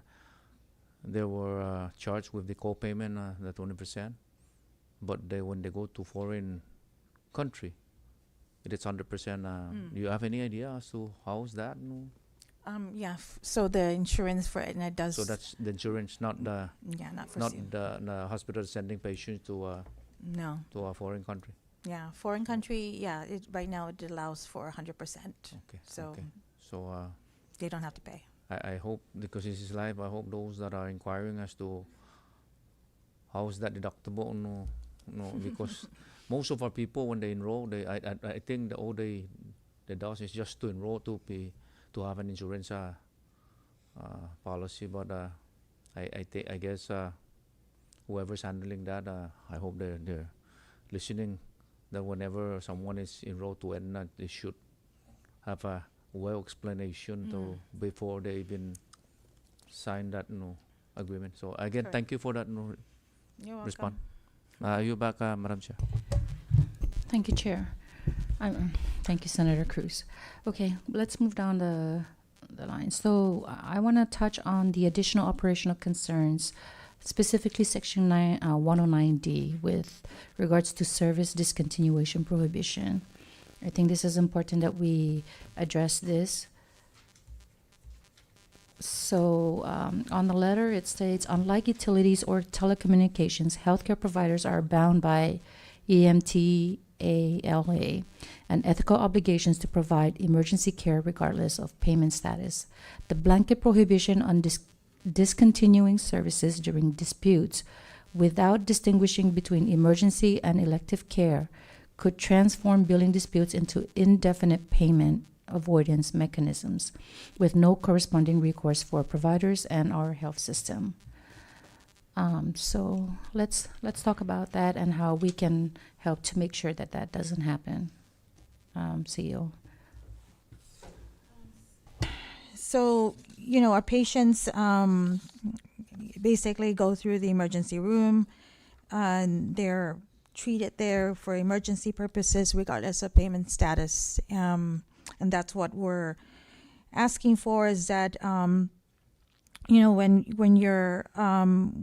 there's no dispute, when there is a discontinuation prohibition, we would like to basically distinguish between emergency and elective care.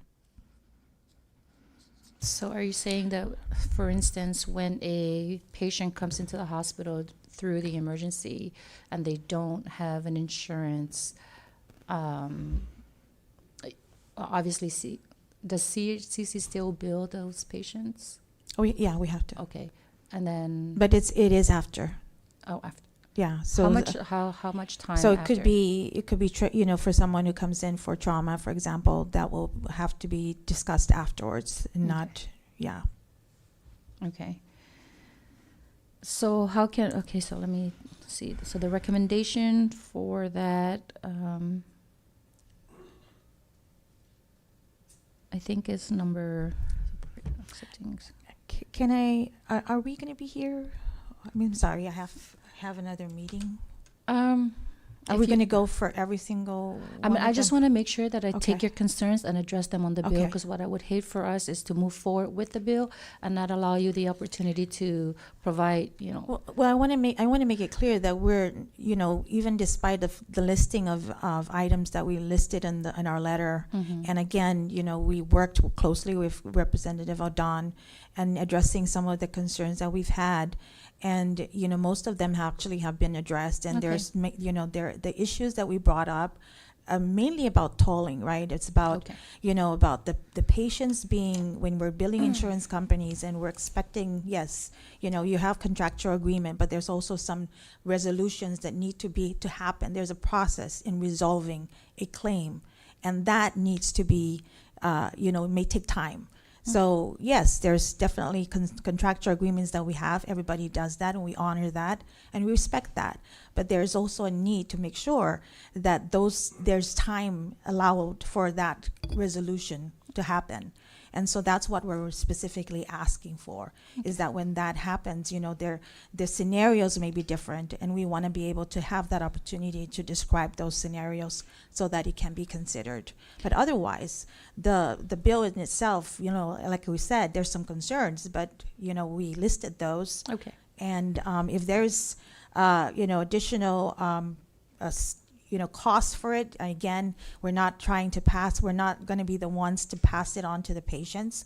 Our concern is to make sure that we are doing things efficiently and effectively. And by the way, everybody talks about technology. You know, we're going live in February. There's a patient portal there. Patients can actually see what their bills are and what their chart says. So nobody can be surprised about what's happening to their care. Okay? Thank you. Thank you for the efforts, Ms. Muña, and I understand you have to leave. So I've made notes of all your key concerns here, and we just want to make sure that the bill is responsible and it does not create additional burden or hardship on the entity. So this is why I'm trying to make sure that we are addressing the concerns that have been raised on the letter. I very appreciate Yes, that. And thank again, you. you know, Rep. Odin has been very basically Thank you. accommodating as well. Okay. Thank you. Thank you. You're hereby excused. Thank you. Rep. Odin, please feel free. Thank you, Senator. Again, so if you read on House Bill 2459, right, page 5, right, line 16, section 4, non-conflict clause. This act is intended to complement existing federal and CNMI law. In the event of conflict, federal law shall prevail. Nothing in this act alters or limits the statutes of limitation for legal proceedings under Title VII of the Commonwealth Code. This act governs administrative billing practices only. That's it. You know, we're not trying to we're not trying to limit the legality of them collecting. It's not. If you have, if you documented everything and you itemize everything and you build them in the right time, you know what I mean? You have every case to pursue. That's all it's asking for. It's not, this bill has nothing to do or is not saying whatsoever that, after 4 months you can't bill. That is not the case. It's just timely billing, proper record keeping, being transparent with the billing. That's it. There's nothing here preventing them from collecting lawfully, lawfully documented billing. So I'm not sure the dispute letter that they wrote are trying to make it seem like this bill is attacking the process. If anything, it's clarifying to ensure that they're following every federal law, to be fair, transparent, and to do it right. That's all it's asking. Is that too much for anybody to ask for? I'm pretty sure everybody can agree that all I want is just fair billing. And that's what the community is asking for. Give me something fair that's reasonable that, I can agree with. I'm not saying that, if I go to the hospital and I get I try to buy, 100 tablets of Tylenol and they're going to charge me $50 for it. What? Why $50 when I could go out there and, Ming Yang store and get it for $10? You see what I'm saying?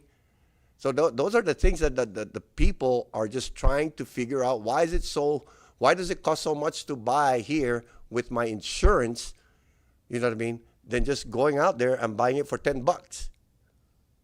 That's all of this bill is saying is just be fair.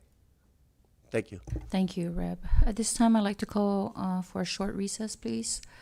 Feel free to use the restrooms there on both sides of the building. And, the Senate President is asking for a short recess. Thank you.